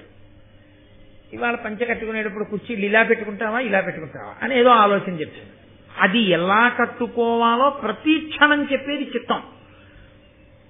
ఇలా అద్దంలో ఒకసారి చూసుకుని ఓ ఈ పంచ నాకు బాగుంది అనుకున్నాడు అనుకోండి అహంకారం. మీరు జాగ్రత్తగా గమనించారంటే ఇది ఇంకొకరి మీద పెట్టడం ఇష్టం లేక ఇలాంటివి నా మీద పెట్టుకుని నేను చెప్తున్నాను. ఒకరిని కించపరచడం ఇష్టం లేక ఏ పని చేసినా కూడా మీకు ఇవి ఎప్పుడు నడుస్తాయి. మనోబుద్ధి చిత్త అహంకారములు ఈ 4 ఒక ఎప్పుడు అసలు అవి ఎలా వెళ్ళిపోతాయంటే పిల్లలు చూడండి సబ్బు నీళ్లు పట్టుకుని ఇలా ఉత్తే బుడగలు వస్తుంటాయి. అలా మనోబుద్ధి చిత్తహంకారములు మనోబుద్ధి చిత్తహంకారములు మనోబుద్ధి చిత్తహంకారములు నడుస్తుంటాయి. ఇందులో మనస్సు చిత్తము అహంకారము బుద్ధి చెప్పిన దాని వల్ల యశస్సుని కానీ ఉన్నతిని కానీ పొందుతుంటాయి. ఈ బుద్ధి నిర్ణయాన్ని తప్పు చేసింది అనుకోండి అంతే, ఆ చేసిన పనంతటి వల్ల ఏమొస్తుందంటే కింద పడిపోయేటటువంటి లక్షణం వస్తుంది. అలా కింద పడిపోకుండా ఉండాలంటే బుద్ధి బాగా నిర్ణయం చేయగలిగి ఉండాలి. బాగా నిర్ణయం చెయ్యాలంటే అది మన అదృష్టం మీద ఉండదు, ఈశ్వరానుగ్రహం వల్ల ఉంటుంది. ఆ బుద్ధి ఆయన ప్రచోదనం చెయ్యాలి. కాబట్టి ఏది చెయ్యండి మనం ఒక్కటే అడుగుతాం, ఈశ్వర నా బుద్ధిని ప్రచోదనము చేయుదువుగాక. ఆ బుద్ధి ఒక్కటి ప్రచోదనం అయిందనుకోండి చాలంతే, చెడ్డవాడు మంచివాడైపోయాడు. ఆ బుద్ధి సరిగ్గా ఉండకపోతే మంచివాడు చెడ్డవాడైపోయాడు, మంచివాడు చెడ్డవాడైపోయాడు, ఆ ఇల్లు పాడైపోయింది, చెడ్డవాడు మంచివాడైపోయాడు, ఆ ఊరంతా బాగుపడిపోయాడు. ఎక్కడుందండి ఇప్పుడు అంతాను? ఆ బుద్ధి మీద ఉంది. ఆ బుద్ధిని ఎవరు ప్రచోదనం చేయాలి? ఈశ్వరుడు చెయ్యాలి. అందుకని లఘుగాయత్రులన్నీ వెళ్ళి బుద్ధి మీదే నిలబడిపోతాయి. కనుక ఇప్పుడు వీళ్ళకి ఆ ఆలోచన రాలేదు అంటే ఏమనుకోవాలి? ఎవరు ప్రచోదనం చేయడానికి అధికారములు కలిగి ఉన్నాడో వాడు ఆ బుద్ధి ప్రచోదనం చెయ్యలేదు అని అనుకోవాలి. కదలిక కదలడం కానీ కదలిక కదలకపోవడం కానీ రెండూ ఈశ్వరానుగ్రహమే. నేను మీతో తరచుగా అదే మనవి చేస్తూ ఉంటాను. కదలికలన్నీ శివా, కదలికలు ఆగిపోతే శివ. శివ శివ అంటే కదిలి కదిలి కదిలి కదిలి కదలికలన్నీ ఆగిపోవడం. పూజంతా చేసి చేసి చేసి చేసి ఆఖరణ కదలిక లేని స్థితి తెలుసుకుంటే శివ. శివా పూజంతా చేస్తాడు. ఆఖరణ ఏమంటాడు? నాణ్యపంథాయ నాయ విద్యతే మంత్రపుష్పం చెప్తూ ఇంకో మార్గం లేదు. ఇవన్నీ చేశాం కానండి, అసలుది తెలుసుకోవడానికి ఇది మార్గం. అసలుది ఏమిటో తెలుసా? నీవారస్సు కవత్తం పీతాభాస్వత్యనూపమా. ఇక్కడే ఉన్నాడు ఈశ్వరుడు. ఒక వెలుగు కిందున్నాడు. ఇప్పుడు వాడు ఈ బయటకి కనపడడు, లోపలికి వెడితే కనపడతాడు. ఇక్కడే ఉన్నాడు. వాడిని నువ్వు ఏ పేరు పెట్టి పిలువు. సబ్రహ్మస్వ శివస్వ హరిశ్చేంద్ర సోక్షర పరమస్వరాట్ రాజాధిరాజాయ ప్రసయ్య సాహిమే అంటున్నారా? ఇప్పుడు బయట పూజంతా శివా కదలిక. అప్పుడు ఆగిపోయి ధ్యానంలో మీరు లోపలికి వెళ్ళి మీ బయట కదలికలన్నీ ఆగిపోయి ఇంద్రియాల కదలికలు కూడా ఆగిపోయి మూడు ఏకీకృతం అయిపోయి మీరు ధ్యానంలోకి వెళ్ళిపోయి ఒక్క వస్తువునే ఊహించి ఆ వస్తువుగా మీరు మారిపోయి అదిగా నిలబడిపోయినటువంటి ప్రకృతి ఆ పరిస్థితి యందు అన్ని కదలికలు ఆగితే శివ. అదే శివ శివ. కాబట్టి ఆ శివ లేని శివ లభ్యం కాదు. ఆ శివ సమానం ఉండిపోయే స్థితి కాదు. కాబట్టి శివలోంచి శివాలోకి వస్తాడు.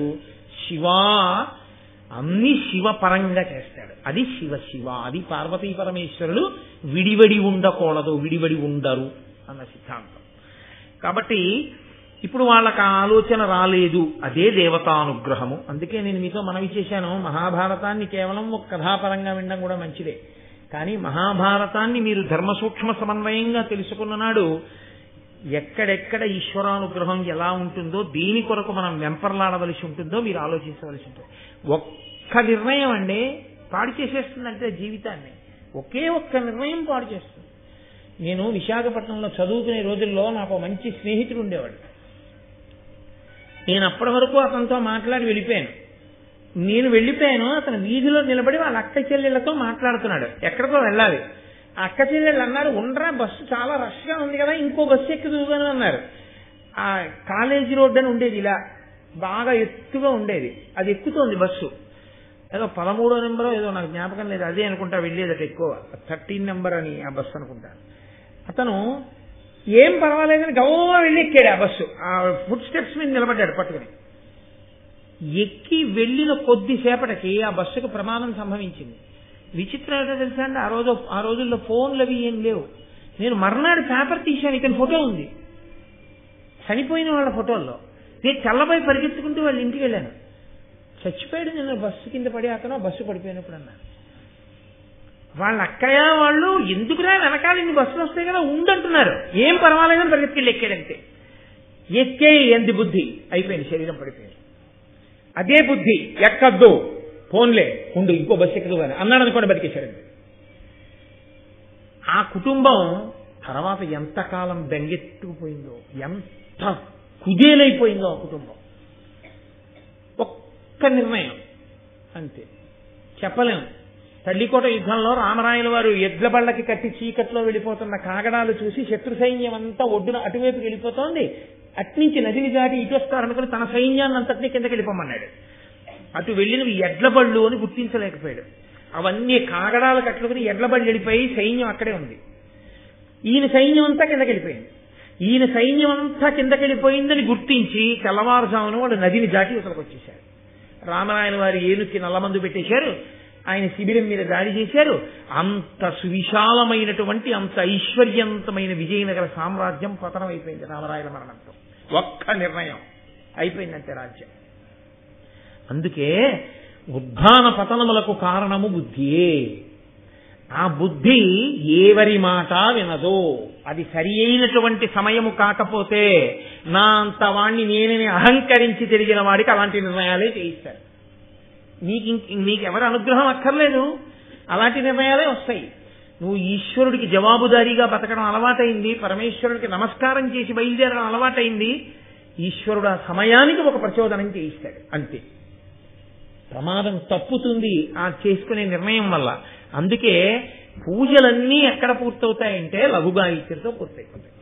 తన్నో దుర్గి ప్రచోదయాత్, తన్నో శివ ప్రచోదయాత్, అన్ని అలా ప్రచోదనం అడుగుతారు. కాబట్టి ఇప్పుడు పాండవులకు 5 అంటున్నారు వ్యాసుల వారన్న ఆలోచన రాలేదన్న చోట పరదేవత ఉందని మీరు అనుకోవచ్చు. కాబట్టి ఇప్పుడు వాళ్ళు బయలుదేరి గంగానదిలో సోమశ్రవము అనబడేటటువంటి ఒక పెద్ద తీర్థం ఒకటి ఉంటే అందులో స్నానం చేద్దాము అని చెప్పి బయలుదేరి వెళ్తున్నారు. అది అర్ధరాత్రి. వాళ్ళకి భయం ఏమిటి? వాళ్ళు సుక్షత్రియులు, మంచి తేజోవంతులు. అర్జునుడు కాగడా పట్టుకున్నాడు. అరణ్యంలో వీళ్ళు వెనకాతలు నడుస్తున్నారు. పాండవులు కుంతీదేవి దారి చూపిస్తూ అర్జునుడు వెళ్తున్నాడు.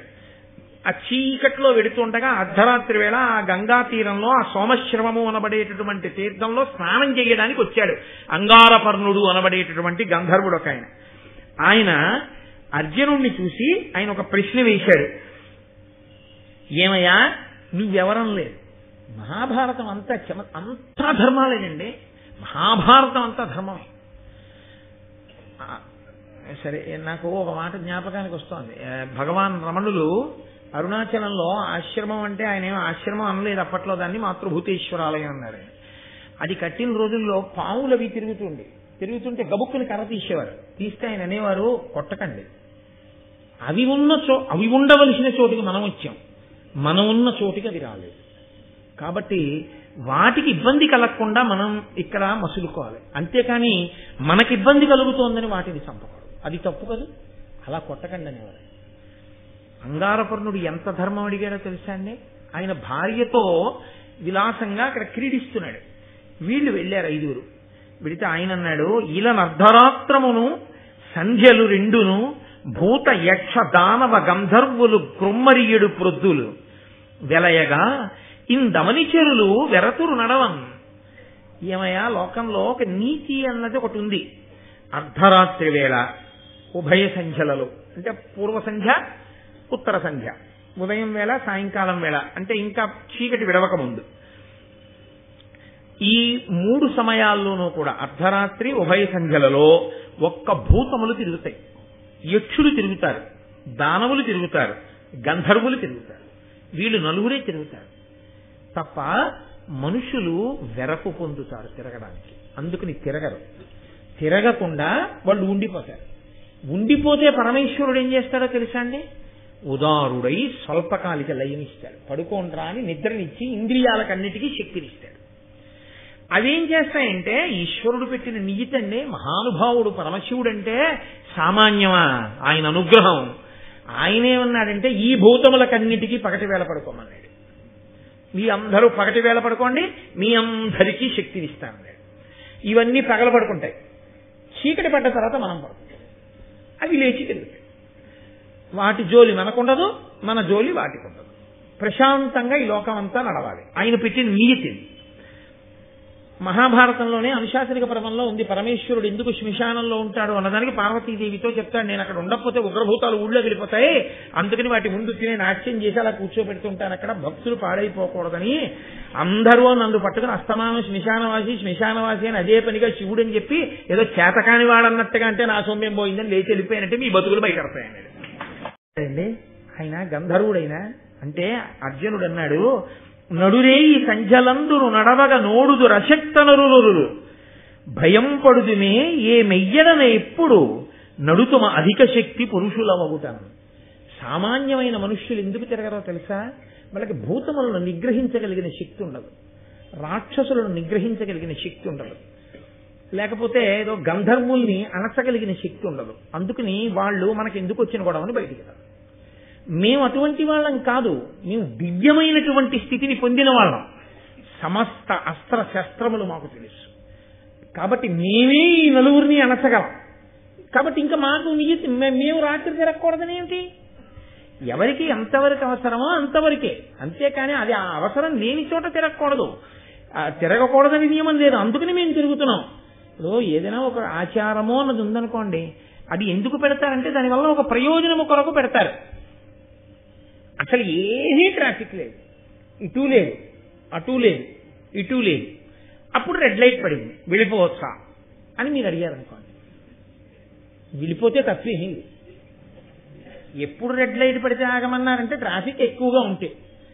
అదేదో పొరపాటును వదిలేశారు, తెల్లవారుదాము 3 గంటలకి నువ్వు వెళ్తుంటే ఏ కనుచూపు మేరలో వెళ్ళి అదేదో వెలిగింది రెడ్ లైట్, నువ్వు అకస్మాత్తుగా అప్పుడు మాత్రం గౌరవం చూపించి అలా నిలబడిపోవాల్సిన అవసరం ఏమి ఉండదు, వెళ్ళిపోవచ్చు. అప్పుడు అదేం పెద్ద, అప్పుడు అది ఆచారం ఏం కాదు. అలాగే లోకంలో ఆ ప్రయోజనాన్ని బట్టి ఆచారం వస్తుంది. ఆషాఢ మాసంలో ఏదో అదేంటి అల్లుడు కూతురు కలిసి ఉండకూడదు, అత్తారింట్లో అమ్మాయి ఉండకూడదు, పుట్టింటికి తీసుకెళ్లిపోతారు. ఎందుకు ఏమి ఆషాఢ మాసంలో కలిసి ఉండకపోవడం ఏంటి? అసలు ధర్మమే భార్యాభర్త కలిసి ఉండడం, ఆషాఢ మాసంలో కలిసి ఉంటే వచ్చిన ఉపద్రవం ఏంటి?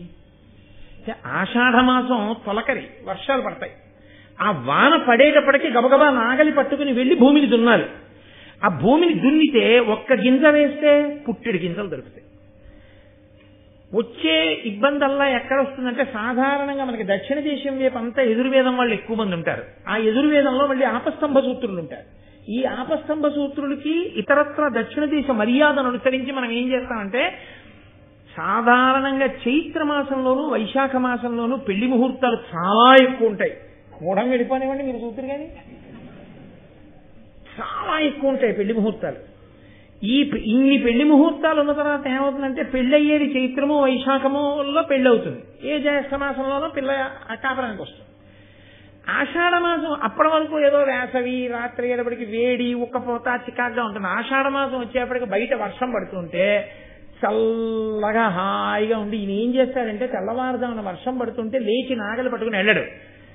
కొత్తగా పెళ్ళయింది కదా, భార్యతో కలిసి ఉండిపోతాడు. పాపం మామగారు ఏం చేయాలి? కొడుకు పడుకుంటుపోయాడు, నేను వెళ్ళనని ఆయన పడుకుంటాడా? పెద్ద ఆయన నాగలు పట్టుకుని ఆయన వెళ్తాడు పొలానికి. ఆ అమ్మాయి 7:00 లేస్తుంది, వీడు 7:30కి లేస్తాడు. అత్తగారు చిటపట్లాడంటుంది, వాడికంటే బుద్ధి లేదు, నీకైనా ఉండద్దా? పెద్ద ఆయన మీ మామగారు వెళ్ళారు పొలానికి, నువ్వు లేపి పంపించద్దా? అలా మీ ఆయన్ని పెట్టుకుని నువ్వు పడుకుంటే మనకు అన్నం ఎక్కడి నుంచి వస్తుందండి? ఆ సమయంలో కాదంటే భర్తతో గొడవ, ఊరుకుంటే అత్తగారితో గొడవ. ఈ గొడవ లేకుండా వాళ్ళకి సమృద్ధిగా ఏడాది అన్నం దొరకాలంటే ఆషాఢ మాసం ఆడపిల్లని పుట్టింట్లో పెట్టుకోవాలి. అది ప్రతి ఏడాది అక్కర్లేదు, ఒక ఏడాది చాలయా, ప్రతి ఏడాది ఎందుకు అక్కర్లేదు, ఆ గొడవ వాళ్ళకే తెలిసి వస్తుందండి. ఎక్కడ ఆచారం. అంతేగాని సాఫ్ట్వేర్ ఇంజనీర్కి పిల్లని ఇచ్చారనుకోండి, ఆషాఢ మాసంలో మీ ఇంటికి ఎందుకు, వాడేమో నాగలెట్టుకుంటాడా పొలానికి వెళ్తాడా? కాబట్టి అది ఎక్కడ ఆచారమో అక్కడి ఆచారము. ఆచారము అనగా పాటింపబడునది. ఎవరికి అది ఆచారమో అది వారికి. జ్వరంతో ఉన్నవాడు వాడు పడుకుంటాడు, వాడికి అది ఆచారం. వాడి విభూతి చల్లుకుని స్నానం అయిపోయిందని సంధ్యావందనం చేసేయాలి.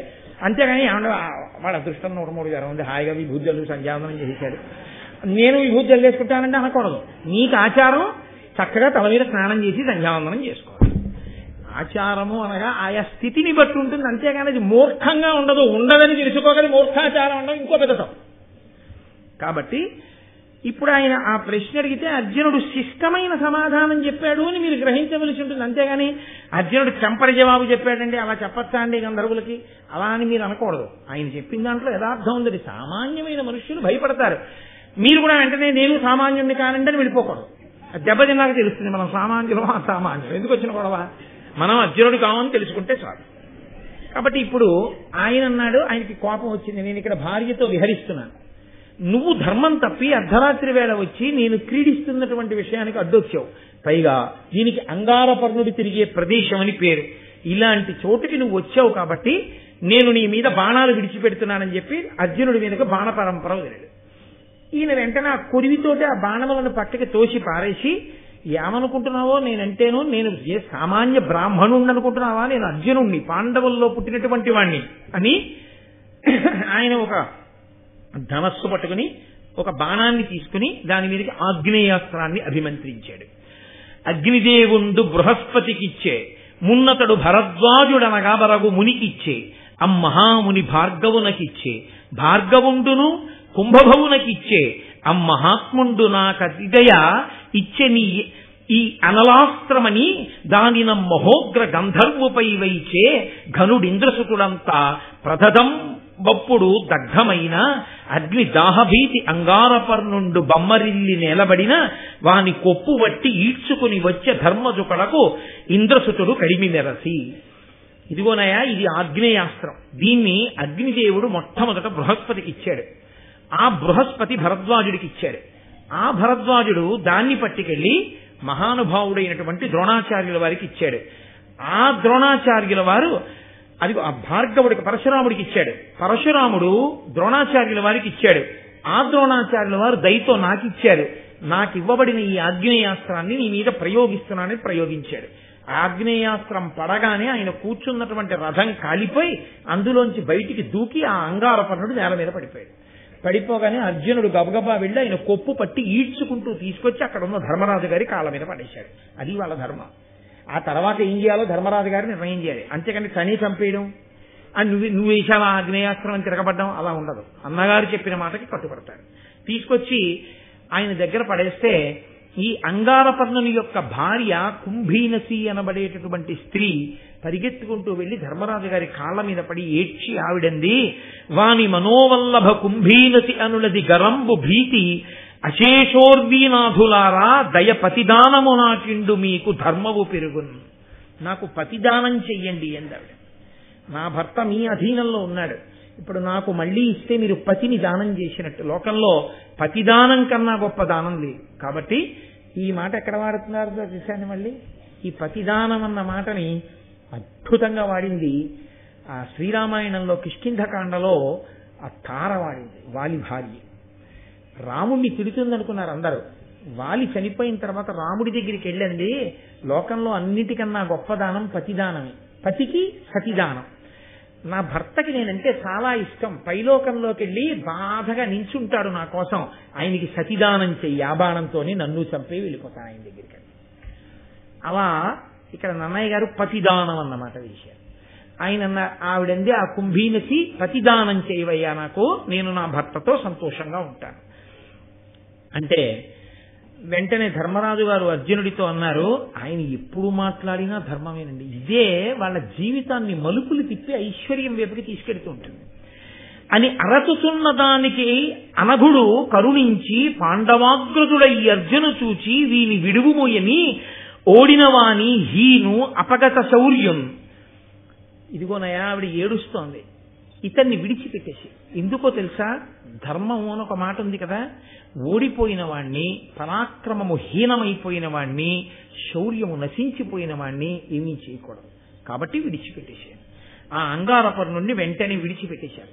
విడిచిపెట్టేస్తే ఆయన అన్నాడా గంధర్వుడు, అని నీ చేత పరాజితుండనయి నా అంగారపర్ణత్వం ఇంకను దాల్పన్ మదినంత నిర్లజ్జుడనే గర్వం బడంగన్ రణంబునము నోడియు పూర్వనామమున పెంపున్ గర్వముందాల్చువాడనగా సత్సబలందు మెచ్చబడునే హాసాస్పదీభూతుడై. నీ చేత ఓడింపబడి మళ్లీ ఈమెకి ప్రతిదానం చేయబడిన తరువాత కూడా నేను పూర్వం పిలువబడినటువంటి అంగారపర్ణుడు అన్న పేరుతో పిలువబడను. ఎందుకో తెలుసా, నేను ఇంకా పేరుంచుకున్నాను అనుకో, నేను ఏదైనా సభకి వెళ్ళినప్పుడు అంగారపర్ణుడు వస్తున్నాడంటే ఈయనే కదండి ధర్మరాజు గారి అర్జునుడి చేతితో ఓడిపోయాడు అంటారు. కాబట్టి సభ యందు గౌరవం ఉండదు, నా పేరు విడిచిపెట్టేస్తున్నాను. ఇప్పుడే నేను గంధర్వుణ్ణి కాబట్టి నా శక్తితో రత్నముల చేత తాపడము చేయబడిన చిత్ర విచిత్రమైన రథాన్ని సృజించుకుంటున్నాను. ఆగ్నేయాస్త్రంతో నువ్వు నా రథాన్ని కాల్చావు కాబట్టి ఇప్పుడు నా పేరు చిత్రరథుడు అని ఆయన మళ్లీ వేరొక రథాన్నెక్కి తన పేరు మార్చుకుని, నేను కూడా చాలా సంతోషిస్తున్నానయ్యా, మీ పరాక్రమానికి మీ ధర్మానికి సంతోషించాను. పూర్వకాలంలో మనువు చంద్రుడికి ఉపదేశించాడు చాక్షుషీ విద్య అని, అదొక విద్యాస్వరూపం. దాన్ని విశ్వావసుడికి బోధ చేశాడు. ఆ విశ్వావసుడు గంధర్వుల రాజు, ఆయన నాకు బోధ చేశాడు. నాకు ఆ చాక్షుషీ విద్య వచ్చు. దానితో పాటుగా అపరిమిత వైగంతో వెళ్ళగలిగినటువంటి గుర్రాలు కొన్ని నా దగ్గర ఉన్నాయి, గాంధార జాతికి చెందినవి. మీకు ఒక్కొక్కళ్ళకి 100 గుర్రాలు ఇస్తాను, చాక్షుషి విద్యనిస్తాను అర్జున, నీకు ఆ ఆగ్నేయాస్త్రం నాకు ఇస్తావా అంటే అర్జునుడు అన్నాడు, ఒకరి దగ్గర పుచ్చుకోవడం అన్నది నాకు జీవితంలో అలవాటు లేదు, ఒకరికి పెట్టడమే, సుక్షత్రియుణ్ణి కాబట్టి బ్రాహ్మణ కుమారులుగా ఉండి భిక్షాటన చేశారు. కాబట్టి నేను నీ దగ్గర పుచ్చుకుని మాత్రం నీకు విద్య నేర్పను.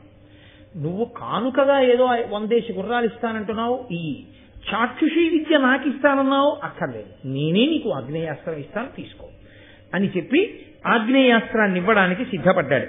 సిద్ధపడితే ఆయన అన్నాడు, అవునులే మీరు తాపత్యులు కదా అన్నాడు. అంటే అర్జునుడికి అనుమానం వచ్చి, మమ్మల్ని తాపత్యులు అంటున్నావేమిటి అన్నాడు. అంటే అయ్యయ్యో మీకు తెలియదా, మీరు చాలా గొప్పవారు, ఎందుకు మీరు తాపత్యులు, మీరు ఇంత గొప్పవారు అన్న మాట మీకు తెలియలేదో నేను ఆశ్చర్యపోతున్నాను అన్నాడు. అంటే అర్జునుడు అన్నాడు, మేము ఇంత గొప్పవాళ్ళమని నువ్వు అంటున్నావు కదా, మేము బ్రాహ్మణుల్ని సేవిస్తుంటాం, ధర్మానికి కట్టుబడతాం, ఇటువంటి మమ్మల్ని సామాన్యులుగా ఊహించి ఎందుకు మాట్లాడావు కనపడగానే అని. అదో చిత్ర విచిత్రమైన సంవాదం. ఆయన అన్నాడు, మీకు అగ్నిహోత్రములు లేవు, మీ ముందు పురోహితుడు లేడు కనుక అన్నాడు. అంటే పాండవులు ఆశ్చర్యపోయి వాళ్ళు అన్నారు, అదేమిటి అసలు తాపత్యులేమిటి, మాకు ఆ పేరు ఎందుకు వచ్చింది, నువ్వు మాకొక్కసారి వివరణ చెయ్యవలసింది అన్నారు. అంటే ఆయన వాళ్ళకి ఒక విషయం చెప్తూ, సుక్షత్రియుడైనటువంటి వాడు రాసరికం చేసేటటువంటి వాడే కాదు, నిజానికి ఎవరికైనా బ్రాహ్మణుడు పురోహితుడు ఉండి తీరాలి. అందుకే పూర్వం ఇంటి చాకలి, ఇంటి పురోహితుడు అని ఉండేవారు. ఇంట్లో ఏ శుభకార్యం జరుగుతున్నా ఆయన ఇంటికి కూడా పంపిస్తుండేవారు. ఆ బ్రాహ్మణుడు ముందు నడిస్తే, ఆ బ్రాహ్మణుడు ఒక ఇంటికి పురోహితుడుగా ఉంటే ఎంత వైభవం ఉంటుందో, పురోహితుడు లేకపోవడం ఎంత తప్పో చెప్తున్నాడు అంగారపర్ణుడు. ఆయన అన్నాడు, సుర గరుడ విశోరగ యక్ష రాక్షస పిశాచ భూత గంధర్వులు ఓపరు ధిక్కరింప బ్రాహ్మణ పురస్కృతుల పుణ్యమతుల భూతలపతులను. ఎవరైతే రాజ్యాన్ని ఏలే రాజులుంటారో, సుక్షత్రియులుంటారో, వాళ్ళకి బ్రాహ్మణుడు పురోహితుడు ఉన్నట్లయితే సుర గరుడ పాముల వలన, యక్షుల వలన, రాక్షసుల వలన, పిశాచముల వలన, భూతముల వలన, గంధర్వుల వలన ఎన్నడూ అవమానం కలగదు. మీకు బ్రాహ్మణుడు లేడు, దాని వలన మీకు ఆపద, మీకు ఇటువంటి తిరస్కారం లభించింది. పురోహితుడు అన్నవాడు ఎటువంటి వాడు ఉండాలో తెలుసా? సుక్షత్రియులు పెట్టుకున్నప్పుడు, రాజులు పెట్టుకున్నప్పుడు, వేదము వీధియున్ కలుగు విప్రవరేణ్యుడు అగణ్య పుణ్య సంపాది పురోహితుండైన పాపము పొందున భూపతిం ప్రతాపోదయ కన మీదకు గుణోన్నతి కిందగ ధర్మతత్వ సంవేది పురస్కరింపుడు పవిత్ర చరిత్రు మహీసురోత్తమున్. వేదము వేది రెండు ఉండాలి బ్రాహ్మణుడికి. తాను వేదం చదువుకున్నవాడై ఉండాలి. వేది అంటే అగ్నిని వ్రేల్చి హవిస్సు ఇవ్వడానికి వేది ఉండాలి. అగ్నిహోత్రాన్ని రగల్చడానికి యజ్ఞకుంటాం. ఈ వేది వేదము రెండు ఎవరికి ఉంటాయో, సంతతము వేదమంత్రములతో అగ్నిని ఎవరు తృప్తిపరుస్తూ ఉంటాడో అటువంటి తేజోవంతుడైన వాడు పురోహితుడుగా ఉంటే, అంతగా దేవతల్ని ఆరాధించేవాడు పురోహితుడుగా ఉంటే, అటువంటి వాడికి ఎవ్వరి వలన అవమానము కలగదు. మీ వంశంలో ఈ పురోహితులు అంత గొప్పగా కాపాడారయా, మీరు తాపత్యులు అన్నాడు. తాపత్యులు అంటే ఏమిటి, ఎందుకు అలా అంటున్నావు మమ్మల్ని అన్నాడు. మీరు తపతి సంతతి వారు. ఆదిత్యునికి, సూర్యునికి సావిత్రి అని ఒక కూతురు. ఆ సావిత్రి యొక్క చెల్లెలు తపతి. ఈ సావిత్రి యొక్క చెల్లెలైనటువంటి తపతి చాలా గొప్ప అందగత్తె. ఈ అందగత్తె అయినటువంటి పిల్లకి మంచి వరుణ్ణి ఎలా తీసుకురావాలి అని సూర్య భగవానుడు మనసులో ఖేదపడుతున్నాడు. ఆడపిల్ల ఉన్నవాడు మంచి అల్లుడి కోసం ఆలోచన చేస్తుంటాడు కదండి. అందుకని ఆయన ఆలోచిస్తూ అజామీఢుని యొక్క పుత్రుడైనటువంటి సమ్మరుణుడు అనబడేటటువంటి రాజు ఈ మీ భరత వంశంలోనే పుట్టాడు. గొప్ప తేజోశాలి. ఆకాశ మండలంలో సూర్యుడు ఎంత తేజోమూర్తో భూమి మీద సమ్మరుణుడు అంత తేజోమూర్తి. ఆ సమ్మరుణునికిచ్చి తన కుమార్తెని వివాహం చెయ్యాలనుకున్నాడు. ఆ సూర్యుడికి ఎంత ప్రీతి అంటే సమ్మరుని యందు గగనమునందు నిందునధిక ప్రభ నేను వెలుంగునట్టి నిజగతి ప్రసిద్ధుడై వెలుగు సమ్మరునండు మదీయ పుత్రికింతగు పతి వీనికిచ్చద ముదంబున ఈ లలితాంగినంచు మానుగ ఎడ నిశ్చయించి తపనుండు తదీయ తపప్రసన్నుడై. ఆ సమ్మరుణుడు చేసేటటువంటి తపస్సు, పూజ, ధర్మము, రాజ్య పరిపాలన, శౌర్యము, పరాక్రమము, వీర్యము, తేజస్సు, వీటికి ఇష్టపడినటువంటి వాడైనటువంటి సూర్యుడు తన కుమార్తె అయిన తపతిని సమ్మరుణునికి ఇచ్చి వివాహం చేద్దామనుకున్నాడు. కొంతకాలం అయింది. సమ్మరుణుడు వేటకెళ్ళాడు. వేటకెళ్ళి చాలాసేపు వేటాడి వేటాడి మీకు నేను పాండురాజు గారి వేట విషయంలోనే మనవి చేశాను. దుందుడుకుగా రాజు వెళ్ళిపోతాడు, సైన్యం వెనకబడిపోతుంటుంది. చాలా దూరం వెళ్ళాడు ఇక గుర్రం వెళ్ళలేక నేల మీద పడిపోయి, ఈయన మాత్రం గుర్రాన్ని దిగిపోయి పక్కనే కనపడుతున్న ఎత్తైన కొండపైకి వెళ్ళి చూస్తున్నాడు. చుట్టూ ఎక్కడైనా మన వాళ్ళు ఎక్కడున్నారు ఏమిటని చూస్తూ ఉండగా ఆయనకి ఈ తపతి అక్కడ కనపడింది. మహామోహనాంగి ఆవిడ్ని చూసి ఈయన వెంటనే చాలా సంతోషించి ఆమె యందు అనురక్తుడై నువ్వెవరు అని అడిగాడు. ఉత్తర క్షణంలో ఆవిడ అంతర్ధానం అయిపోయింది. ఆవిడ అంతర్ధానం అయిపోగానే ఇన్నాళ్లు ఏడవడం అంటే ఏమిటో తెలియని రాజు దుఃఖాన్ని పొంది నేను ఇంతగా మనసు పడినటువంటి స్త్రీ కనపడకుండా పోయిందని నేల మీద పడి రోధిస్తున్నాడు. ఆమె మళ్ళీ కనపడింది. ఇదేమయ్యా, ఇంత రాజువి, ఇంత తేజోవంతుడివి, ఇలా ఎందుకు దుఃఖిస్తున్నావు అని అడిగింది. ఆయన అన్నాడు, నేను నీ గురించే దుఃఖిస్తున్నాను, నిన్ను నా పత్నిని చేసుకోవాలనుకున్నాను అన్నాడు. ఆవిడంది, నీకు తెలియదా ధర్మం లోకంలో ఆడపిల్ల స్వతంత్రించి తనకు తానుగా వరుణ్ణి ఎంచుకోకూడదు. నీవు నన్ను భార్యగా పొందాలంటే మా నాన్నగారి గురించి జపము తపస్సు చెయ్యి. బాగా నువ్వు ఆయన గురించి పూజ చేస్తే, ఆయన ప్రీతి చెందితే, ఆయన ప్రత్యక్షమై నన్ను నీకు భార్యగా ఇస్తే నేను తప్పకుండా నీకు పత్నినవుతాను. ఆయన వెంటనే అక్కడే కూర్చుని జపము, జాగ్రత్తగా సూర్య భగవానుడికి నమస్కారములు మొదలైనటువంటివి ప్రారంభం చేశాడు. కొంతకాలం అలా చెయ్యగా ఆ తపస్సు అలా నడుస్తుండగా ఆయనకి తన ఇంటి పురోహితుడైనటువంటి వశిష్ఠ మహర్షి జ్ఞాపకానికి వచ్చాడు. నేను ఇంత కష్టపడుతున్నాను, మహానుభావుడు తేజోమూర్తి మా పురోహితుడైనటువంటి వశిష్ఠ భగవానుడు వచ్చి ఉంటే నన్ను ఈ పాటికి గట్టెక్కిద్దురు అనుకున్నాడు. ఆయన అలా అనుకోగానే ప్రతిహతరాగ కోపభయు బంకరుహ ప్రభవ ప్రభావు దూరిత దురితున్ మునీశ్వర వరిష్ఠు వశిష్ఠ మహామునిన్ పురోహితునతిభక్తితో తలచే ఇష్టమిరింగి వశిష్ఠుడున్ సమాహితమతి నీగుదించక నియం ప్రభు సంవరుణున్ ప్రియంబునన్. మహాతేజోశాలి అయినటువంటి ఆ వశిష్ఠ మహర్షిని స్మరించగానే యోగ మార్గంలో వచ్చి ఆ వశిష్ఠుడు సంవరణుడున్న చోటికి వచ్చి ఈయనకి కనపడ్డాడు. కనపడి ఆయన్నేం అడగలేదు, ఎందుకు నువ్వు నన్ను పిలిచావని. యోగ దృష్టితో చూశాడు. ఓహో, ఇతను సూర్యుని కుమార్తె అయిన తపతి యందు అనురక్తుడయ్యాడు. సూర్యుడి గురించి జపం చేస్తున్నాడు, నమస్కారాలు చేస్తున్నాడు, కానీ ఇంకా సూర్యానుగ్రహం కలగలేదు అనుకున్నాడు. అనుకుని తనకున్నటువంటి యోగ బలంతో 10,000 ఆమడలు సూర్య భగవానుడి దాకా వెళ్ళాడు. క్షణకాలంలో వెళ్ళిపోయి సూర్యుడికి అభిముఖంగా నిలబడ్డాడు. అది వశిష్ఠుడంటే. ఈ దేశంలో తపోనిష్టాగరిష్ఠులైన వ్యక్తుల యొక్క తేజస్సు అంటే అలా ఉంటుంది. వెళ్ళి సూర్యుడికి ఎదురుగుండా నిలబడ్డాడు. నిలబడి వేదమంత్రములతో సూక్తములతో సూర్యుడిని కీర్తించాడు. ఆయన ఎంతో సంతోషించి, వశిష్ఠ మహానుభావ, నువ్వు వచ్చి ఇలా నన్ను కీర్తించావు, నీకేం కావాలని అడిగాడు. ఆయన అన్నాడు, ఆయనతో మాట్లాడడం అంటే ఏమిటో తెలుసా అండి? వశిష్ఠుడు ఆయనతో మాట్లాడడం అంటే ఇలా ఎదురుగుండా నిలబడి మాట్లాడడం కాదు. 1 నిమిషానికి 364 ఆమడలు పరిగెత్తి వెళ్ళిపోతుంటుంది ఆ రథం. 1 నిమిషానికి 364 ఆమడలు పరిగెత్తే రథం మీద వెళ్ళిపోతున్నటువంటి సూర్యుణ్ణి తన యోగశక్తితో అనుగమిస్తూ స్తోత్రం చేసి మాట్లాడాడు వశిష్ఠుడు. ఏమని?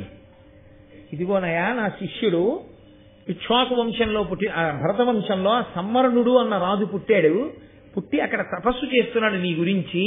నీ కుమార్తె అయిన తపతిని తన భార్యని చేసుకోవాలనుకుంటున్నాడు. మహాధర్మాత్ముడు, తేజోవంతుడు, నీ కుమార్తెని ఇచ్చి వివాహం చేయమని అడిగాడు. నీ అంత పెద్దవాడు వచ్చి అడిగితే కాదంటానా? తప్పకుండా. నువ్వే నా కుమార్తెని తీసుకెళ్లి సశాస్త్రీయంగా వాళ్ళిద్దరికీ వివాహం చేయమని వశిష్ఠుడికి తన కుమార్తె తపతిని ఇచ్చి పంపించాడు సూర్యుడు. వశిష్ఠుడు ఆ తపతిని తీసుకుని వచ్చాడు. వచ్చి సశాస్త్రీయంగా ఈ సంవరుణనకు తపతికి వివాహం చేయించాడు. వాళ్ళిద్దరికీ వివాహం జరిగినటువంటి కారణంగా 12 సంవత్సరముల పాటు ఆ తపతితో విహారం చేస్తూ కాలాన్ని మరిచిపోయి ఉండిపోయాడు రాజు. రాజు కాలాన్ని మరిచిపోయి ఉండిపోవడం వల్ల రాజు తన ధర్మాన్ని విడిచిపెట్టేశాడు కదా. రాజ్యపాలన నెలకి 1 వాన పడాలి, ఆగిపోయింది. రాజు లేకపోతే లోకం ధర్మం తప్పుతుంది కాబట్టి వానలాగిపోతే క్షామం వచ్చింది. అప్పుడు మళ్ళీ వశిష్ఠ మహర్షి జోక్యం చేసుకుని వైదికమైన శాంతి పౌష్టిక కర్మలన్నింటినీ చేసి రాజుని రాజ్యానికి తీసుకొచ్చి సింహాసనం మీద కూర్చోబెడితే మళ్ళీ వర్షాలు పడి క్షామం పోయి రాజ్యమంతా సుభిక్షమైంది. కాబట్టి మీ వంశంలోనే అదిగో ఆ సంవరణుడికి తపతినిచ్చి వివాహం చేయడమే కాదు, ఆ తపతికి సంవరణుడికే కురు అనబడేటటువంటి మహానుభావుడు పుట్టాడు. ఆ కురువంశంలో పుట్టిన వాళ్లే మీరందరూ. కాబట్టి మిమ్మల్ని కౌరవులని పిలుస్తారు.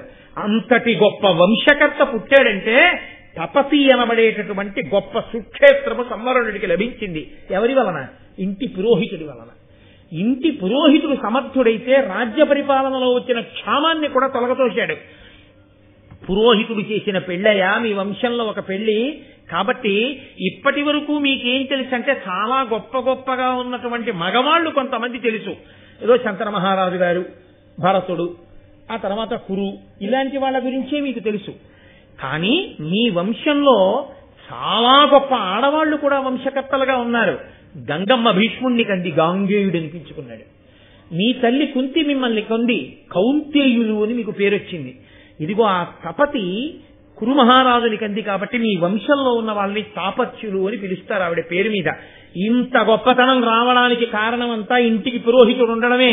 సంవరణుడికి మీకు పురోహితుడు లేకపోవడం వల్లే మీరు భంగపాటు పొందారు. మీకు సరైన పురోహితుడు ఉండద్దా? ఉండాలి. అంటే అర్జునుడు అన్నాడు, మాకు తెలియదు ఈ విషయం. ఎంత గొప్ప విషయం చెప్పావయ్యా, మా వంశంలో సూర్య భగవానుడి యొక్క కూతురు తపతి మాకు ఇంత దగ్గరి బంధువా, మేము తాపత్యులమా? చాలా సంతోషం.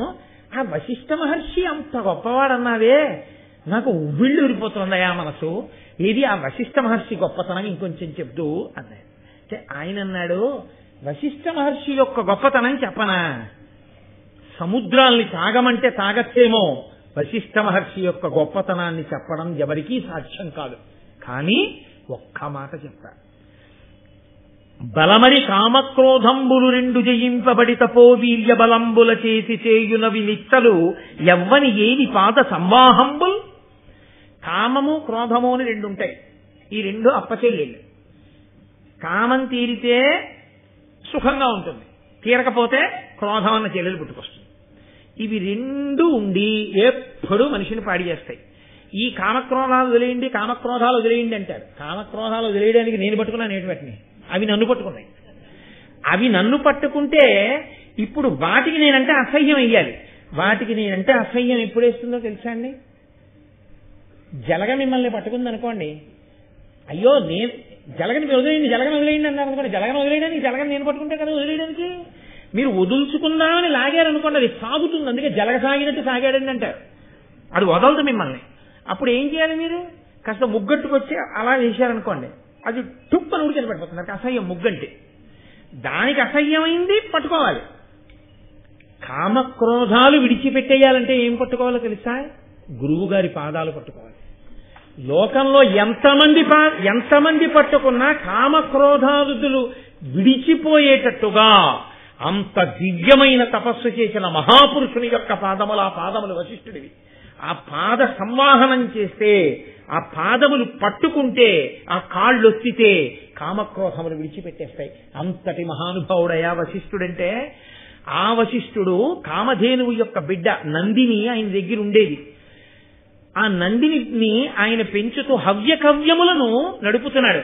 హవ్యము అంటే దేవతలను ఆరాధించడం, కవ్యము అంటే పితృదేవతలను ఆరాధించడం. ఒకానొకప్పుడు విశ్వామిత్రుడు వచ్చాడు. విశ్వామిత్రుడు వచ్చి చాలా పెద్ద సైన్యంతో వస్తే వశిష్ఠ మహర్షి అన్నారు, మీ అందరూ ఆతిథ్యం తీసుకోండి అన్నారు. అబ్బాయి మీరేదో ఆశ్రమంలో ఉన్నారు, పాపం ఇంతమందికి ఏం పెడతారులేండి అన్నాడు.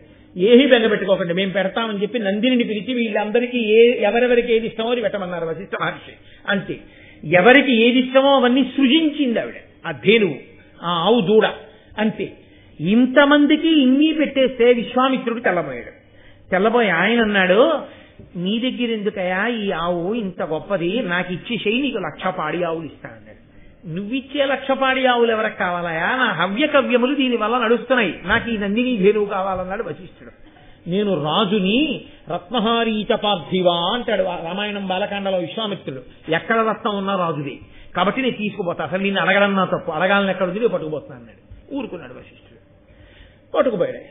పట్టుకుపోతుంటే ఆ ధేనువు తప్పించుకుని వెనక్కి వచ్చి ఆవిడ అంది, నన్ను ఎందుకు విడిచిపెట్టావంది. నేనేమీ విడిచిపెట్టలేదు, ఆయన పట్టుకుపోతున్నాడు. అంటే నేను నీ దగ్గరే ఉండాలనుకుంటున్నాను, ఉండు, నిన్ను నేను రక్షించేదే ఉంది, నువ్వే రక్షించుకోగలవు. అంతే. ఆవిడ వెంటనే నిప్పుల వాన కురిపించింది విశ్వామిత్రుడి యొక్క సైన్యం మీద. తోక నుండి శబరులు అనేటటువంటి వాళ్ళని, శబర జాతంతా ఆవు తోకలోంచి వచ్చిన వాళ్ళు, మలమూత్రములలో నుండి శక యవన పుండ్ర పులింద ద్రవిడ సింహళుల్ని సృష్టించింది. నురుగులోంచి దరదబర్బురులు అనబడేటటువంటి వాళ్ళని, దరదర్బురులు అనబడేటటువంటి జాతిని సృజించింది.